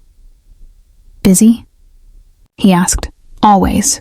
She looked up and froze. He was dressed formally, not the casual clothes she'd grown used to, but the archaic finery he must have worn in life. Dark velvet coat, brocade vest, boots polished to mirror brightness. He looked like a painting come to life. "What's the occasion?" "We have a visitor." Every warm feeling evaporated. "Henrik?" "The hunters." "No." Cassian's expression was carefully neutral. "Another vampire?" "She's at the Boundary Stones requesting audience." Elara set down her instruments. "She? Lady Seraphine Ashcroft?" "One of the old ones. Predates me by at least a century. Very powerful. Very..." He paused, searching for words. "Very interested in what I've been doing here." "Doing?" "Surviving alone. Keeping my oaths. Maintaining control." His jaw tightened. "She's tested me before. Never passed the boundary. Never broke the terms of peace between territories. But she watches. And now she's here, requesting formal entry, and protocol demands I answer." Fear settled cold in Elara's chest. "What does she want?" "I don't know. But she wouldn't come unless it was important." He moved into the room, and she saw tension in every line of his body. "I need to grant her entry, at least to the outer halls. But you need to stay hidden. Why? Because you're human. Because you've bound yourself to my territory, which makes you valuable. Because other vampires..." He stopped, looking away. "We don't all share my restraint, Elara. Some of us see humans as food or playthings or trophies. I won't risk her seeing you. But if she's here for a formal audience, then I'll handle it formally. You'll stay in your chamber. Lock the door. Don't come out until I say." His eyes met hers, and she saw genuine fear there. Not for himself, for her. "Please, Elara, trust me on this." She wanted to argue, wanted to insist she could help, but she saw the terror beneath his careful control and understood. This wasn't about her capability. This was about her mortality. "Okay," she said quietly. "I'll stay hidden." Relief flickered across his face. He crossed to her, cupped her face in his cool hands, and kissed her forehead with desperate tenderness. "I'll be as quick as I can. If anything goes wrong, if you hear fighting or if I call out, you run. Take the passage behind your wardrobe. It leads to the forest. Don't look back."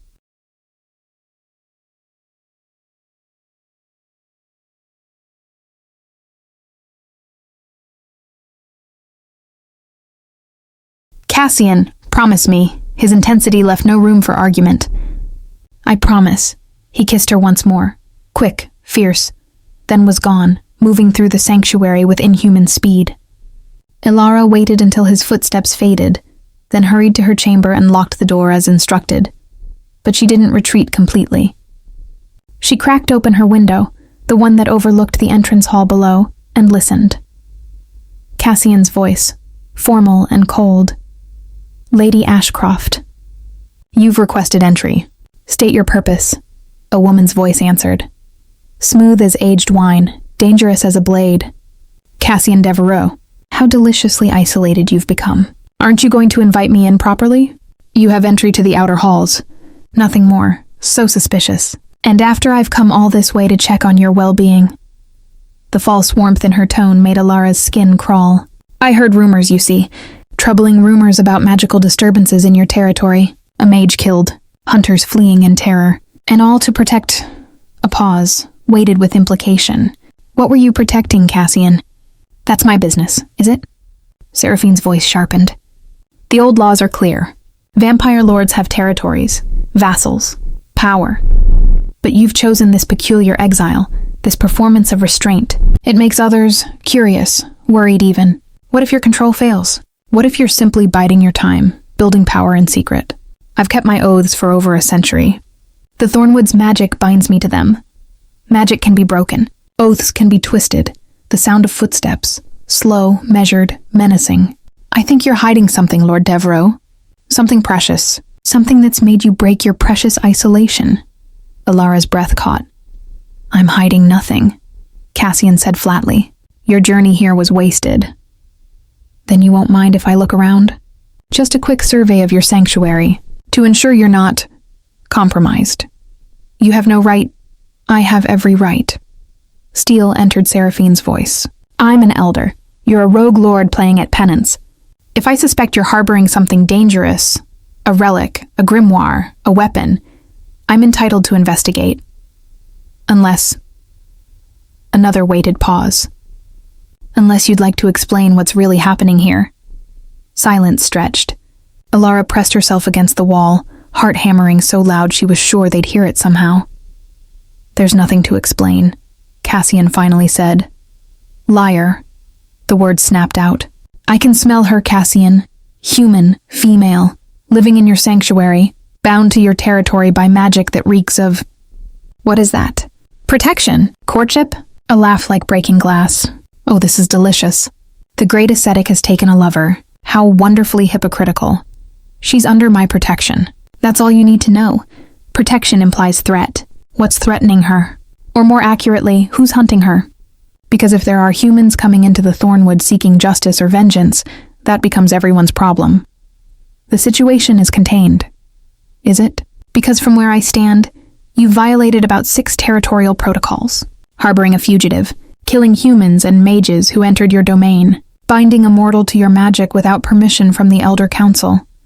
Her voice dropped, poisonously sweet. That's grounds for intervention, Cassian.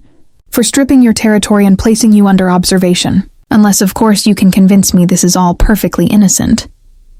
Alara closed her eyes. This was her fault. Her presence. Her contract. The men who'd chased her. All of it was threatening the careful balance Cassian had maintained for a century. What do you want, Seraphine? I want to meet her. Your mysterious protectée. I want to see what's so special about this human that you'd risk everything to keep her. No. That's not a request. The temperature seemed to drop. Bring her out or I'll find her myself. You know I can. Your sanctuary is impressive, but I'm older and stronger. And I will tear this place apart if necessary. Panic surged through Alara. She had to do something. Stop this before violence erupted. Before Cassian was forced to choose between his oaths and her safety. Before she cost him everything he'd built. She made her decision. Before courage could fail her, she unlocked her door and walked toward the entrance hall. Cassian's voice rose in alarm as she descended the stairs. But she didn't stop, didn't hesitate. Just walked until she stood in the great hall, facing the vampire who'd threatened everything. Lady Seraphine was beautiful in the way ice sculptures were beautiful. Perfect, cold, and human.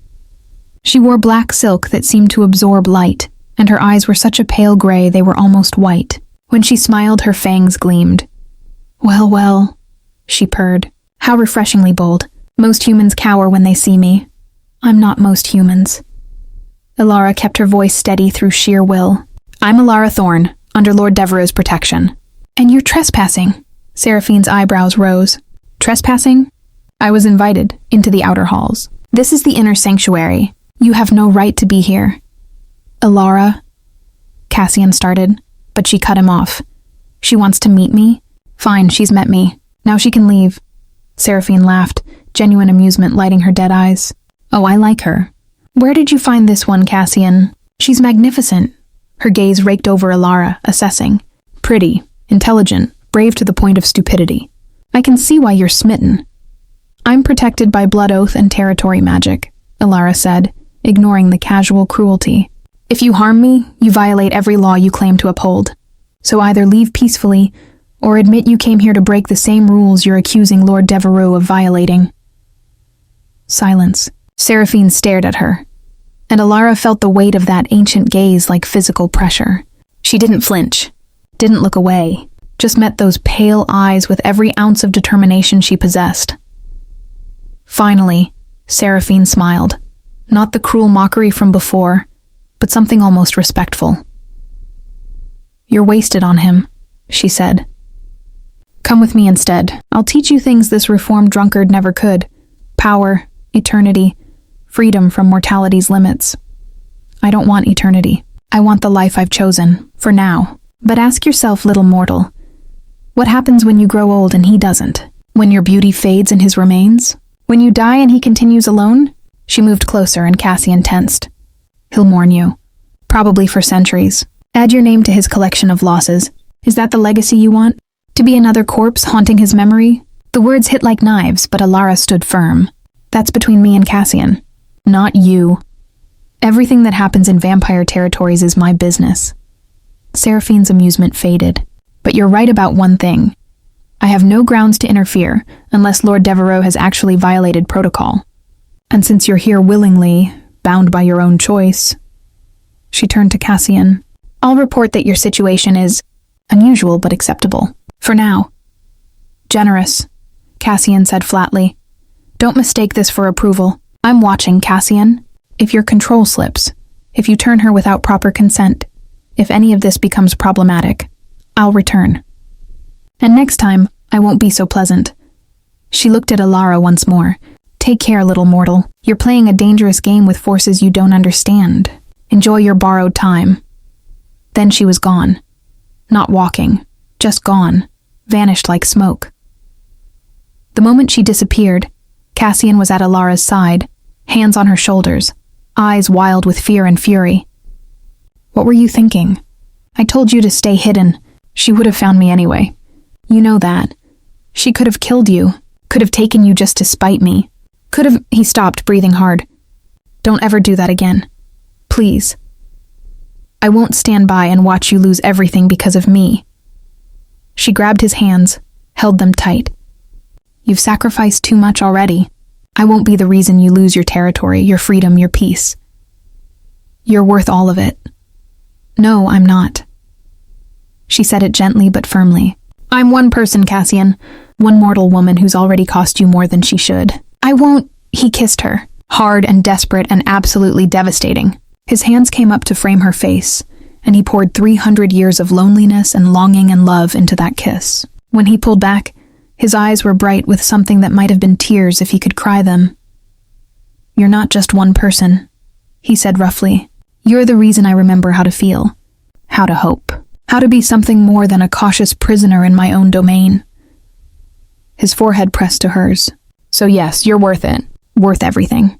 And if Seraphine or anyone else tries to take you from me, they'll learn exactly why they called me the Blood Lord." Alara's breath caught at the raw intensity in his voice. "You can't fight the entire vampire world for me. Watch me. Cassian, no."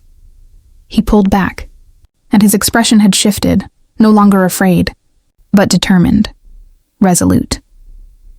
"I've spent a century hiding from life because I was too afraid of loss. But you've taught me that fear isn't protection. It's just another form of death. So I'm done hiding, done apologizing for wanting you, done letting others dictate what I deserve. What are you saying?"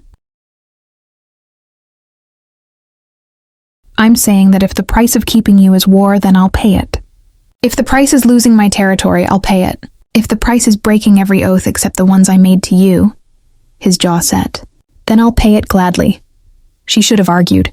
Should have talked him down from the edge. But looking at him, at the fierce determination in his eyes, the way he held her like she was the only thing anchoring him to sanity, Alara felt her resistance crumble. "I love you," she whispered. "I love you." He kissed her again, softer this time, filled with promise. "And I'm going to keep you safe, whatever it costs." Outside, night settled over the thornwood, and in the darkness beyond the sanctuary, eyes watched and waited, patient, hungry, and utterly merciless. The game had changed. Seraphine's visit had been a warning, but neither Cassian nor Alara understood yet that it was also an invitation to disaster. Chapter 8. The choice everything changed the night Alara found the grimoire. She'd been exploring the sanctuary's lower levels, caverns Cassian rarely visited, carved from the mountain's bones. He'd told her they were safe, remnants of the original witch's dwelling, and she'd been curious about the magic that had bound this place centuries ago. The book lay on a stone altar, preserved in a case of crystal that shouldn't have survived the centuries. It pulsed with faint light as she approached, and before Alara could think better of it, she'd opened the case. The grimoire's pages were vellum, covered in script that shifted as she read it, adapting, translating itself into words she could understand. And what she read made her blood run cold.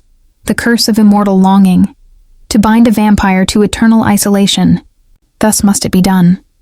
They shall not feed without invitation, shall not enter without permission, shall not love without consequence. For every mortal heart they claim, 1 century of suffering. For every mortal death they mourn, 1 year of darkness. Love is the chain that holds them. Death is the key that strengthens it. She read the passage 3 times, feeling sick. This was the curse Cassian carried. Not just the standard vampire weaknesses, but something crueler. Punishment specifically designed to weaponize love itself. Every person he cared about became another link in his chain, another reason for isolation. Isabeau's death had bound him for a century. If Alara died, when she died, it would bind him again, and again, until the weight of all his loves crushed him completely. I told you not to come down here. She spun. Cassian stood in the cavern entrance, his expression unreadable.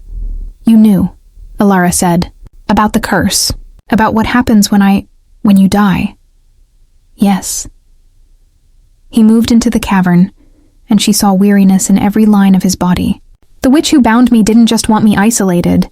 She wanted me to suffer specifically through the thing that made me human. Through love, through connection, through watching everyone I care about wither and die while the curse grows stronger with each loss. Why didn't you tell me? Because it wouldn't have changed anything. He stopped a few feet away, maintaining that careful distance.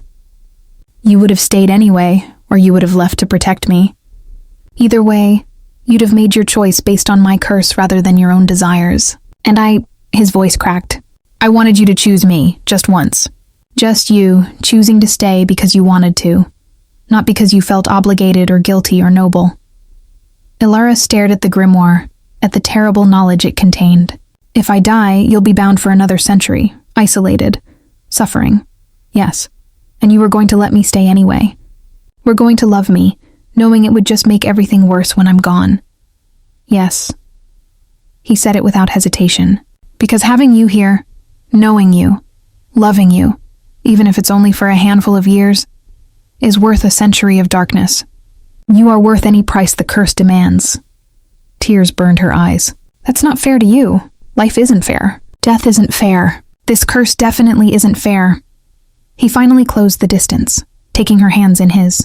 But love? Love is the only thing in my existence that's ever felt right. So yes, I'll take the punishment. I'll endure the isolation. Because the alternative, never knowing you, never having this, would be worse. There has to be another way. Her mind raced, medical training colliding with desperation. The curse binds you through love and death. What if I didn't die? Cassian went very still. What are you suggesting? You know what I'm suggesting. She met his eyes. Turn me, make me like you. Then I can't die and the curse can't. No. The word cracked like a whip. Absolutely not. Why? You've said yourself the curse punishes you through mortal death. If I'm immortal, if I turn you, I break the last oath I made to Isabeau. I steal your mortality without the certainty that you're choosing it freely. He gripped her hands tighter. You don't understand what you're asking for, Alara. Eternity isn't freedom. It's prison. You'll watch everyone you've ever known grow old and die. You'll outlive nations. You'll see the world change so completely that you won't recognize it. And you'll still be here, unchanging, trapped in the same body with the same hungers forever. But I'd be with you. For how long? His voice turned desperate. 20 years? 50? A century? Eventually you'd grow tired of me, of this existence. You'd want to end it, and you couldn't. There's no true death for our kind, Alara. Just endless existence. That's not a gift, it's a curse. So I'm supposed to just die? Leave you to suffer for another 100 years? Yes, he released her hands and turned away. Because that's the price of loving mortals. That's the lesson the witch wanted me to learn. That immortality and love are fundamentally incompatible. That reaching for connection only brings pain. His shoulders sagged. Maybe she was right. Maybe I should have stayed alone. Alara felt fury ignite in her chest. Don't you dare. Don't you dare suggest that knowing me, loving me has been a mistake. I didn't say... You implied it. She grabbed his arm, forcing him to face her. You said the witch wanted you to learn that immortality and love don't mix. But that's bullshit, Cassian. The real lesson, the one you've somehow missed across 300 years, is that love always costs something. Always requires sacrifice. And the cost doesn't make it less worthwhile. You don't understand. I understand perfectly. She held his gaze. You're afraid. Afraid of turning me because you think I'll regret it. Afraid of keeping me mortal because you know you'll lose me. Afraid of everything because the witch built this curse specifically to make love feel like failure. Her voice gentled. But you're not failing, Cassian. Loving me, protecting me, giving me this time. That's not weakness. That's the most human thing you've done in centuries. I'm not human, aren't you? She touched his face, felt the familiar cool of his skin. You feel, you hope, you sacrifice for others. You keep promises even when they cost you everything. If that's not human, I don't know what is. They stood in the cavern's dim light, the grimoire pulsing on its altar like a dying heartbeat. Cassian's eyes searched her face, looking for answers to questions he couldn't articulate. What do you want, Alara? He finally asked. Truly. Not what you think I need or what will break the curse or what's noble. What do you want? She didn't have to think about it. I want time. As much time as we can steal from fate. I want to finish my medical training. I want to help people. I want to know you. Really know you, not just the careful version you show everyone else. And when the time comes... She swallowed hard.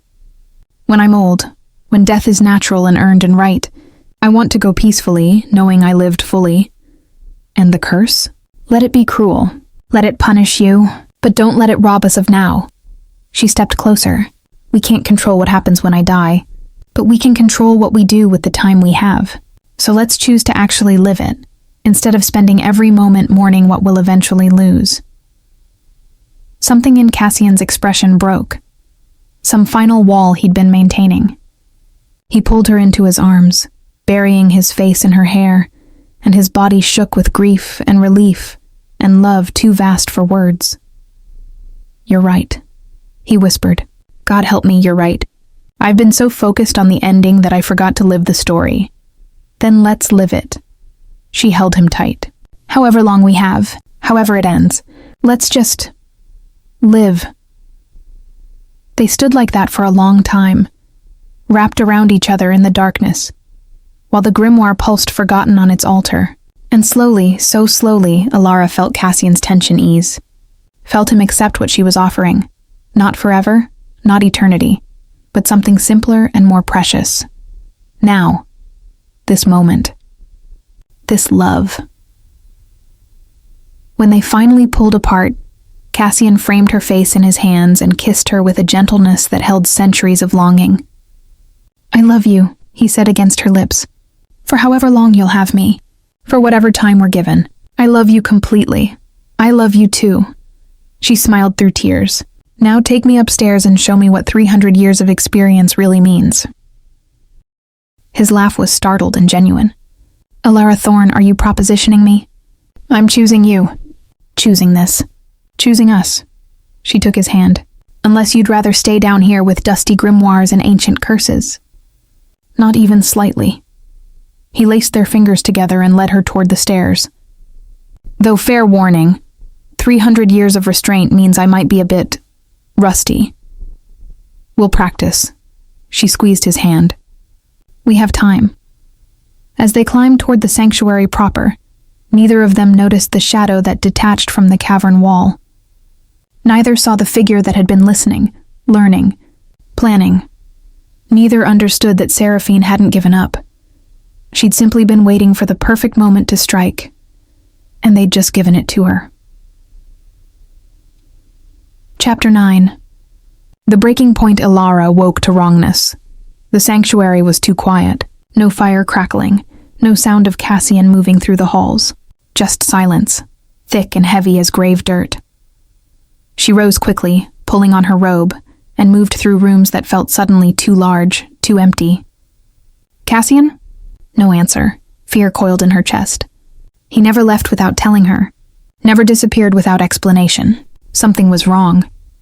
She found the message in the library, written in his elegant script on a piece of parchment that looked centuries old. Ilara. Seraphine has taken something of mine. I've gone to retrieve it. Stay in the sanctuary. Do not follow. The protections will hold until I return. If I don't return by dawn, take the northern passage to Ashenvale. The forest will guide you. Whatever happens, know that loving you was worth everything.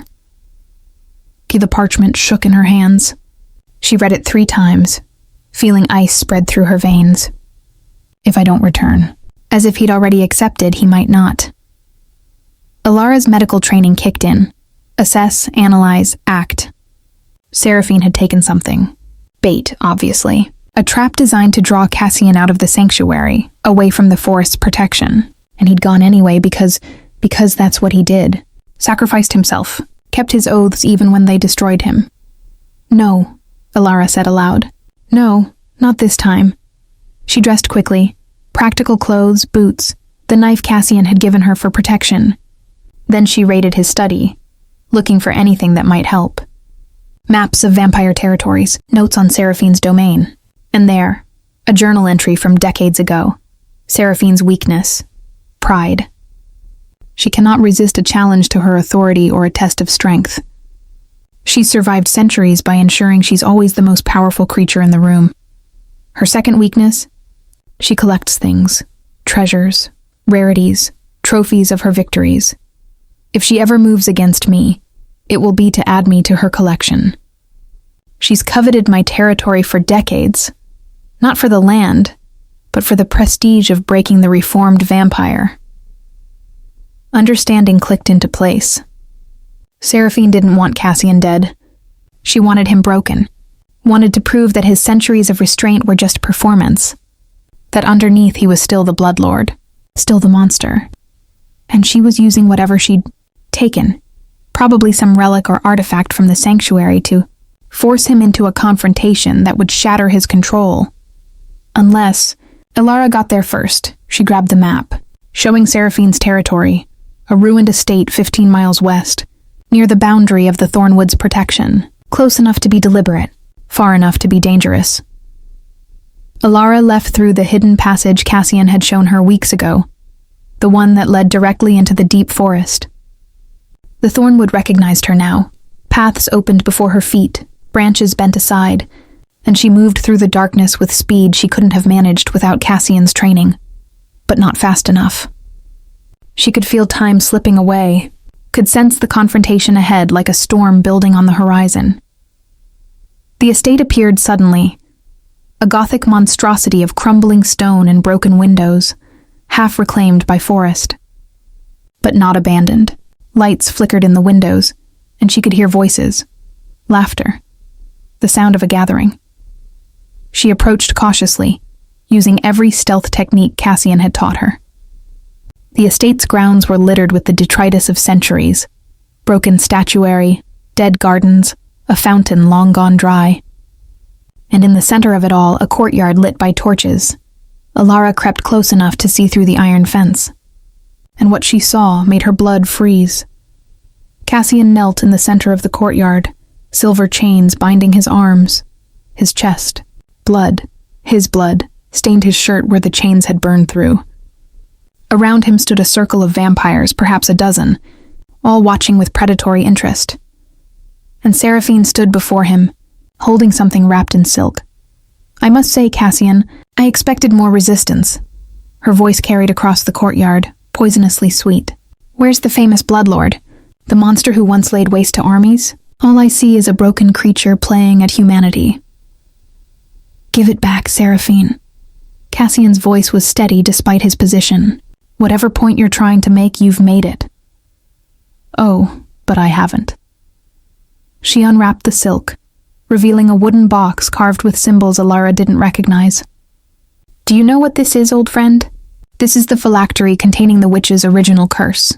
The one that binds you to your precious oaths." She smiled. "And I'm going to break it." Cassian's eyes widened.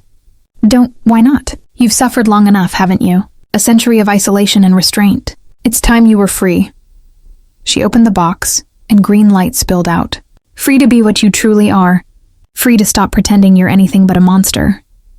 Seraphine, if you break that seal, the curse won't just release me.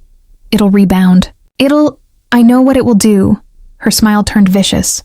"It will strip away your carefully maintained control. It will unleash every hunger you've suppressed, every violence you've denied. And then, my dear Cassian, you'll finally show everyone what you've been hiding beneath all that noble suffering." She looked around at the assembled vampires. "You'll show them that the great reformer is nothing but a lie." "This isn't about me." Cassian's voice turned desperate. "You break that seal, the backlash will spread through the Thornwood. It'll corrupt the binding magic, destroy the protections, and expose your little human pet to every hungry thing in these woods." "Yes, I know." Seraphine's eyes glittered with malice. "That's rather the point. You'll either feed on her yourself, proving you're no better than the rest of us, or you'll watch her be torn apart by creatures you can no longer control. Either way, your pretense of morality ends tonight. You're insane. I'm practical." She lifted the phylactery higher. "Now let's see what happens when we remove your leash." Alara didn't think. Didn't plan. She simply moved. She vaulted the fence, landing in the courtyard with a clatter that drew every eye. Cassian's head snapped up, horror flooding his expression. "Alara, no! Run!" But she was already moving, crossing the courtyard at a dead sprint. Seraphine turned, surprised and delighted in equal measure. "The pet joins us! How wonderfully dramatic!" Alara ignored her, ignored the circle of vampires closing in, ignored everything except the phylactery in Seraphine's hands. She reached for it, knowing she'd never make it, knowing this was suicide, but unable to stand by while Cassian was destroyed. Seraphine moved to strike her down. But Cassian was faster. The silver chains exploded outward in a shower of light and metal. Cassian surged to his feet, his body moving with speed that bent reality, and caught Alara before Seraphine's claws could connect. They rolled, came up together, and suddenly Cassian stood between Alara and the entire assembly of vampires. "Touch her," he said softly, "and I will show you exactly what I'm capable of." The courtyard went silent. Even Seraphine looked uncertain, the phylactery forgotten in her hand. "You broke free of the silver," one of the assembled vampires whispered. "That's impossible." "Nothing is impossible when you protect what you love." Cassian's eyes blazed red, and shadows gathered around him like living things. "I've kept my oaths for a century. I've maintained control through hunger and loneliness and grief. But if you think that makes me weak, if you think I won't unleash every ounce of power I possess to keep her safe, then you've forgotten who I was before I learned restraint." He took a step forward, and the vampires fell back, all except Seraphine. "This is exactly what I wanted," she said, but her voice wavered. "Proof that you're still a monster. That your control is just an illusion." "You're right," Cassian agreed. "I'm a monster. I was a monster when I slaughtered armies. I was a monster when I built my empire on blood and fear. And I'm still a monster now." He moved forward again, and this time Seraphine retreated. "But I'm a monster who's learned to choose. Who's learned that strength isn't about domination. It's about restraint. And I choose to restrain myself every single day, not because I'm weak, but because I'm strong enough to—" Pretty speech. But Seraphine's hand tightened on the phylactery. "Let's see if you still believe it after you what?" Alara's voice cut across the courtyard. Every head turned to her, and she felt their hunger like physical weight. But she'd made her choice. "After you break the curse and turn Cassian into the monster you need him to be to justify your own existence?" "Silence, pet. I'm not a pet. I'm a physician." Alara straightened, feeling Cassian tense beside her. "And I understand curses better than you think. That phylactery isn't just binding Cassian, it's binding the entire Thornwood. It's keeping the forest's magic balanced. You break it, and the backlash won't just affect him. It'll affect every oath-bound creature in the territory, including you." Seraphine's eyes narrowed. What are you talking about? You entered the Thornwood under truce, under the laws of hospitality that govern all vampire territories. Those laws are tied to the same magic that binds Cassian. Ilara took a step forward, gambling everything on medical logic and desperation. You break the phylactery, you break those protections. And then the forest itself will judge you for entering with malicious intent, for threatening innocence under protection. She's bluffing, one of the vampires muttered. Is she? Cassian's voice held grim humor. Because I've lived in the Thornwood for a century. I know every secret of the witch's magic. And Ilara's right. The curse isn't just about me. It's about maintaining balance, order, the rules that keep this entire region from collapsing into chaos. He looked at Seraphine, and for the first time since Ilara had met him, she saw the bloodlord he'd once been, ancient, powerful, utterly merciless. So go ahead, he said softly. Break the seal. Unleash the backlash. See what happens when the Thornwood's protection fails and every hungry thing in these mountains descends on us all. His smile was sharp as broken glass. I'll survive. I always do, but you? Your collection? Your precious trophies? He gestured at the assembled vampires. I wonder how many will make it to dawn. Seraphine stared at him, and Ilara saw calculation warring with pride. Saw the moment the elder vampire realized she'd been outmaneuvered. This isn't over, Seraphine said finally. Yes, it is. Cassian's voice left no room for argument. You came to break me, to prove I'm no different from you. But you failed, Seraphine. Not because I'm stronger, but because I have something you'll never understand. Something worth fighting for beyond simple survival. He reached back without looking, and Ilara took his hand. The contact sent strength flowing between them, mortal warmth meeting immortal cold, creating something balanced and whole. Take your court and leave my territory, Cassian said, before I decide that keeping my oaths isn't worth the price of tolerating you any longer. For a long moment, Seraphine didn't move. Then slowly she placed the phylactery back in its silk wrapping and tucked it under her arm. Keep your curse, she said coldly. Keep your mortal pet. Keep your pathetic performance of restraint. But know this, Cassian Devereaux. The moment she dies, the moment you're alone again and vulnerable again, I will return. And next time, I won't be so merciful. I'll be waiting. Seraphine turned and walked from the courtyard, her court following. Within moments, they'd vanished into the night, leaving Cassian and Ilara alone among the ruins. The silence stretched. Then Cassian turned to her, and she saw fury and terror and love warring in his expression. You promised to stay in the sanctuary, he said quietly. You were in danger. I told you not to follow. I don't take orders well. You should know that by now. She touched his face, felt him tremble under her fingers. You went to face her alone. Did you really think I'd let you do that? I was trying to protect you. And I was trying to protect you. She held his gaze. We're partners, Cassian. Equals. That means we face danger together, not by taking turns playing hero. Something in him broke. The last of his resistance, his fear, his need to shoulder everything alone. He pulled her into his arms and held her so tightly she could barely breathe. Don't ever do that again, he whispered against her hair. Don't ever risk yourself for me. I couldn't survive losing you that way. Then stop trying to lose yourself first. She pulled back enough to look at him. You were ready to sacrifice everything tonight. Your oaths, your peace, maybe even your existence. All to keep me safe. But that's not protection, Cassian. That's just a different kind of death. I don't know how else to love you. Yes, you do. She kissed him gently. You do it by letting me choose. Letting me fight beside you. Trusting that I'm strong enough to handle the consequences of my own decisions. He stared at her, and slowly understanding dawned. You knew Seraphine was bluffing about the phylactery. I guessed. Based on what you told me about the curse. About the forest's magic. She smiled slightly, and I gambled that she valued her own survival more than her pride. Was I right? About which part? Any of it. Cassian laughed, genuine, startled, filled with wonder. The phylactery part was mostly right. The backlash would have been catastrophic, though probably not quite as bad as you made it sound. He pulled her close again. But the rest?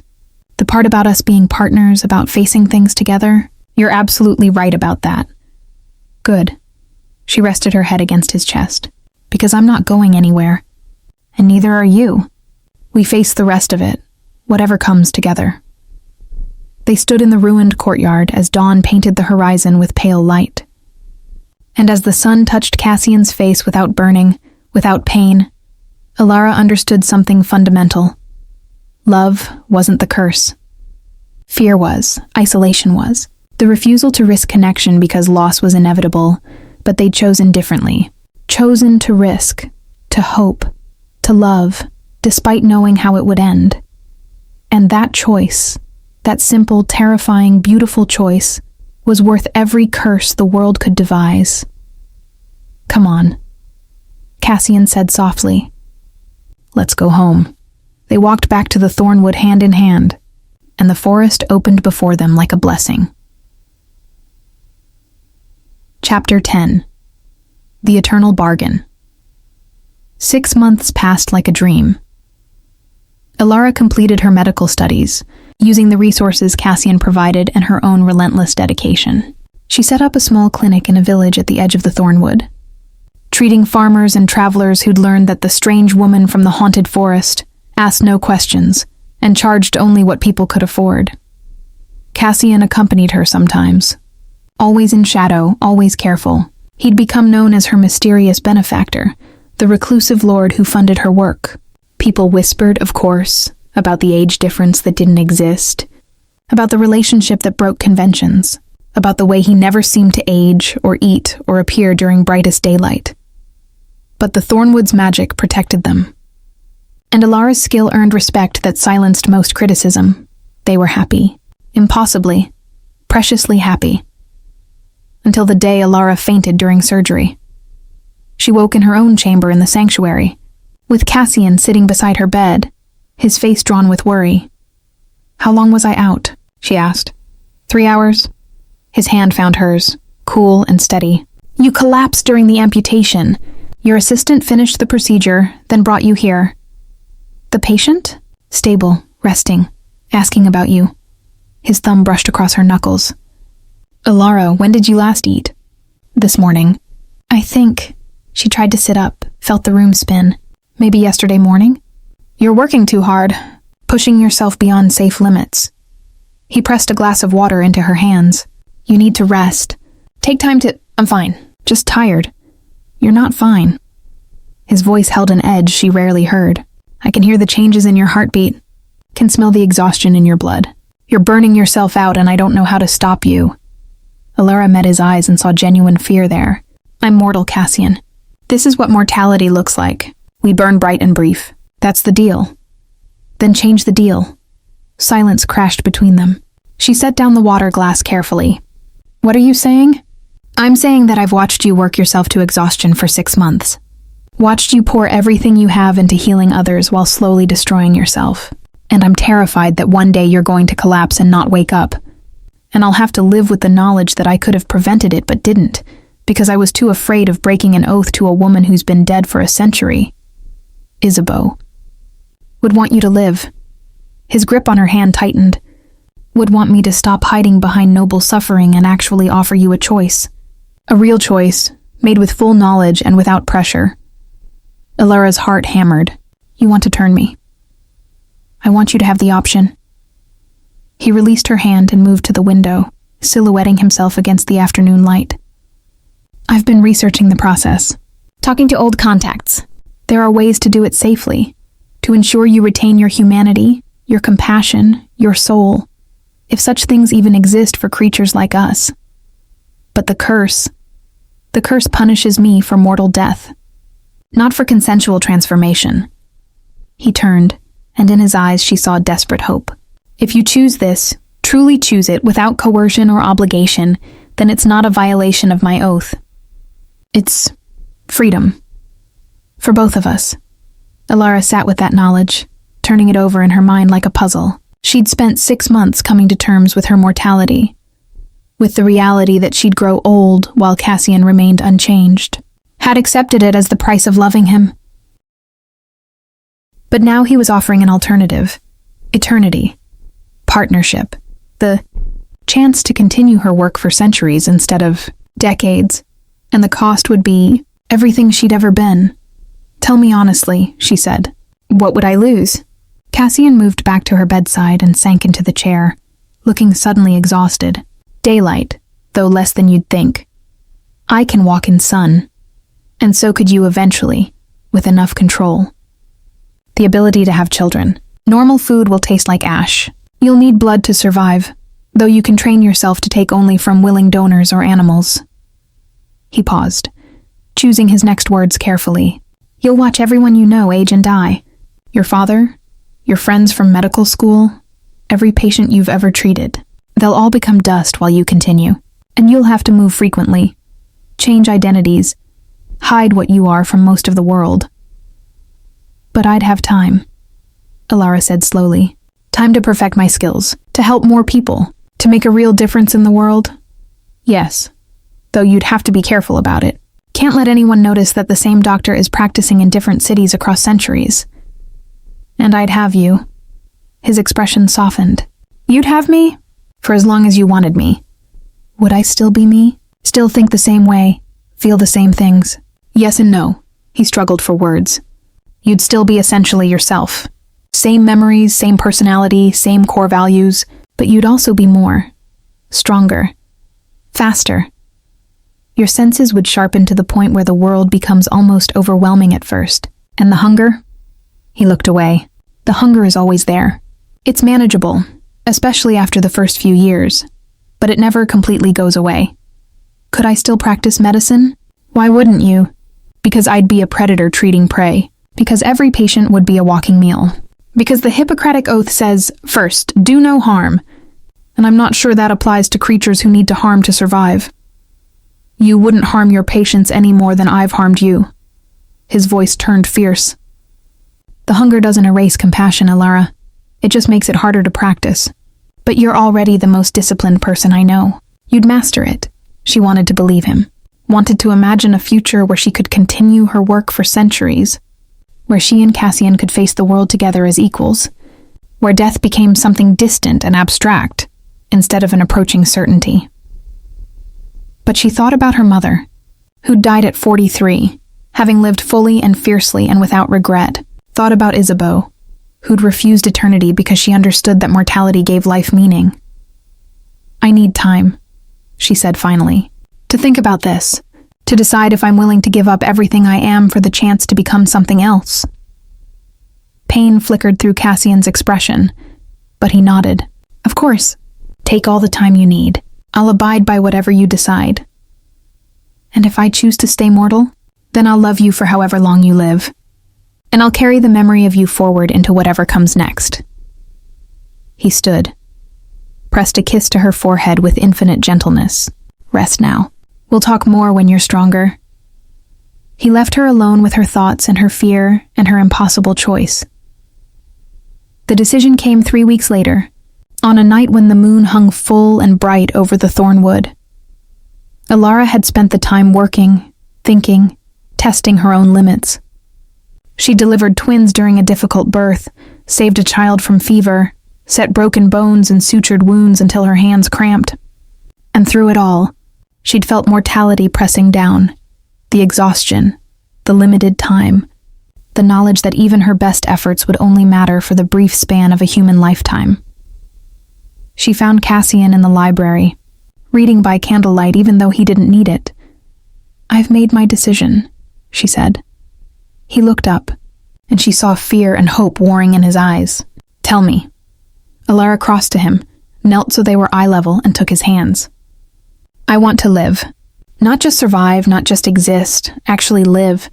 I want to perfect my skills. I want to help as many people as I possibly can. I want centuries with you, learning and growing and choosing every single day to love you. Alara.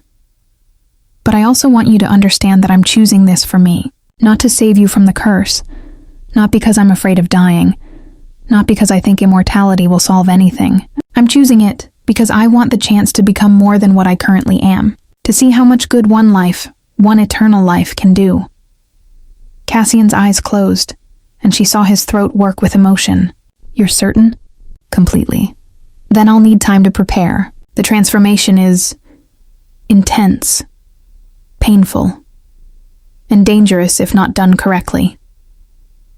He opened his eyes, and they were bright with tears he couldn't shed.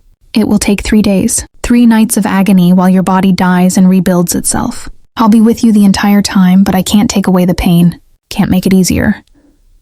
I know. She'd read the accounts, studied the medical texts, knew exactly what she was signing up for. When do we start? Tomorrow night. The full moon's power will help anchor your transformation.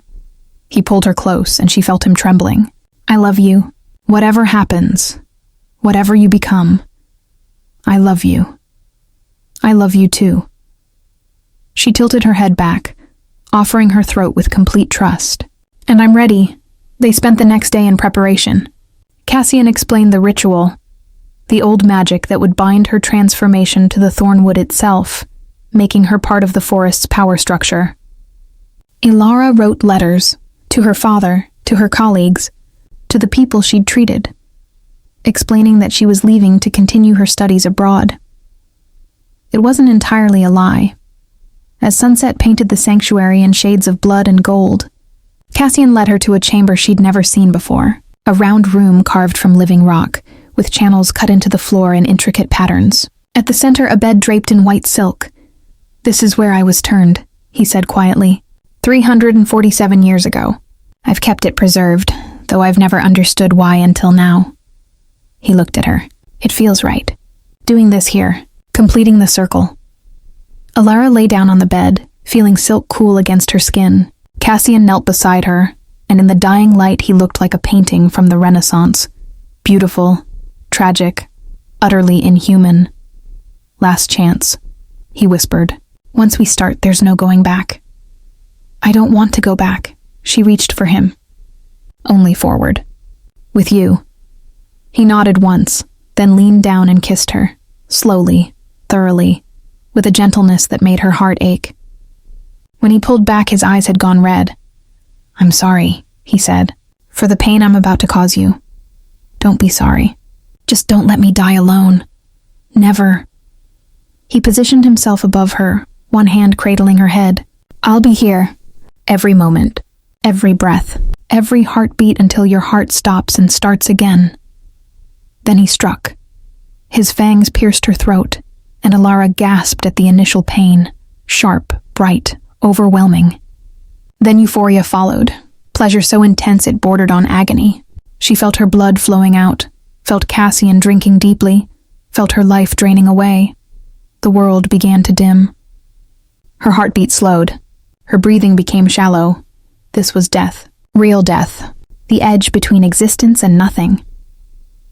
Then Cassian pulled away, and she saw his wrist at his mouth, saw him tear his own flesh open. Blood, impossibly red, impossibly bright, welled from the wound. Drink, he commanded, pressing his wrist to her lips. She drank. His blood was fire and ice and lightning all at once. It burned through her veins, rewriting her on a cellular level, killing what she'd been, and building something new from the ashes. Every nerve screamed. Every cell rebelled against the transformation. And through it all, Cassian held her, whispering words of comfort she couldn't understand, anchoring her to existence when all she wanted was to let go. The pain lasted forever. Lasted 3 days. Lasted both and neither. When Ilara finally opened her eyes, the world had changed. Colors were brighter. Sounds were sharper. She could hear Cassian's non-existent heartbeat, could smell the minerals in the stone walls, could sense the forest's power thrumming through the sanctuary. And she was hungry. God, so hungry. Easy, Cassian murmured. He was holding her still, restraining her with gentle strength. I know, the first hunger is always the worst. But you can control it. I'll teach you. Ilara focused on his voice, used it to anchor herself against the overwhelming need. Slowly, so slowly her control returned. The hunger didn't vanish, but it became manageable. Something she could think around instead of something that consumed all thought. How do you feel? Cassian asked. She considered the question. Took inventory of her new body, her new senses, her new existence. Alive, she said, and her voice was her own but also not. Richer somehow. More resonant. I feel more alive than I ever did before. You did it. Wonder filled his expression. You survived the transformation. He stopped, seeming overwhelmed. Yours, Alara finished. Yours and my own, and something entirely new. She sat up, marveling at the ease of movement, the strength in her limbs. When can I start practicing again? Cassian laughed, startled, delighted, utterly in love. Give yourself a few weeks to adjust first. Learn your new limits. Master the hunger, then... He pulled her close. Then we'll set up a new clinic. Somewhere we can work together. Help people for centuries instead of decades. Together, Alara echoed. She kissed him, and it was different now. Two immortals meeting as equals, with eternity stretching before them. Always together. Always, Cassian agreed. And in the sanctuary beneath the thornwood, as moonlight painted the stones silver, two vampires held each other and dreamed of the future they'd chosen. Imperfect, dangerous, and absolutely worth every cost. Epilogue. Dawn after darkness. 50 years later. The clinic stood at the edge of the thornwood, larger than the first one had been, more established. Dr. Alara Thorne had become a legend in the region, a physician who never aged, never faltered, never turned away a patient regardless of their ability to pay. Some whispered about her mysterious benefactor, the pale man who sometimes accompanied her on house calls. Others speculated about why she never married, never bore children, never seemed to tire despite the relentless demands of her practice. But most simply accepted the gift of her presence and asked no questions. Tonight, Alara stood at the window of their private chambers above the clinic, watching the dawn paint the sky in shades of rose and gold. Cassian came up behind her, wrapping his arms around her waist, and together they watched the sun rise without fear. Do you ever regret it? He asked quietly. Choosing this life? Alara leaned back against him, feeling the cool strength of his body against hers. Familiar now, after 50 years, but still precious. Not for a single moment, you? Regret letting you stay? Falling in love with you? Giving you the choice to join me? He pressed a kiss to her temple. Never. Though I do occasionally regret telling you about that medical conference in Vienna. The travel was exhausting, she laughed. We're immortal vampires. We don't get exhausted. You clearly haven't met enough academic physicians. But his tone was fond, though I will admit, watching you debate surgical techniques with doctors who trained when you were still mortal was entertaining. They had no idea. Alara turned in his arms, studying his face, unchanged since the day they met, beautiful and familiar and entirely hers. How many patients have we treated together? Thousands. Tens of thousands, probably. His hand came up to cup her face. You've saved more lives in 5 decades than most physicians manage in their entire careers. Your mother would be proud. Isabeau would be proud. Alara said it gently, without jealousy. She'd be proud that you found happiness again. That you didn't let her death bind you to isolation forever. Cassian's smile was bittersweet. I like to think so, though I imagine she'd have some choice words about my dramatic tendencies. Everyone has choice words about your dramatic tendencies. Rude, but fair. They stood in comfortable silence as the sun climbed higher. Below, Alara could hear the clinic stirring to life, her assistants arriving, patients beginning to line up, the daily rhythm of healing beginning anew. Another day, she murmured. Another 50 years, Cassian corrected. Another century. Another millennium. However long you want this to last. Forever, Alara said simply. I want this forever. The work, the life, the chance to keep making a difference. And you. She kissed him softly. Always you. Then forever it is. He rested his forehead against hers. Though perhaps we should consider relocating in another decade. People are starting to notice that you haven't aged since arriving. Let them notice. We'll move when it's necessary. Establish a new clinic. Start again. She pulled back, grinning. Maybe somewhere warm next time. I've always wanted to see Egypt. Egypt it is. He offered his arm with archaic courtesy. "But first breakfast. I believe you have a surgery scheduled, and your assistants will never forgive me if I distract you." "You're always a distraction. I'll take that as a compliment." They descended the stairs together, stepping into the clinic where life and death danced their eternal waltz, where mortals came seeking help from a physician who'd transcended mortality, where love had triumphed over curses, and choice had proven stronger than fate. And as Alara began her morning rounds, with Cassian watching from the shadows with his heart in his eyes, she understood something fundamental. Love was never the curse. Love was the cure for loneliness, for fear, for the crushing weight of immortality without purpose. They'd chosen each other, chosen connection over isolation, chosen to risk everything for the chance at something real. And that choice, made over and over, day after day, century after century, was worth every drop of blood, every moment of pain, every fear they'd conquered. Together, they were more than vampire and physician, more than immortal and eternal. They were simply two souls who'd found each other in the darkness and decided to create their own dawn, forever.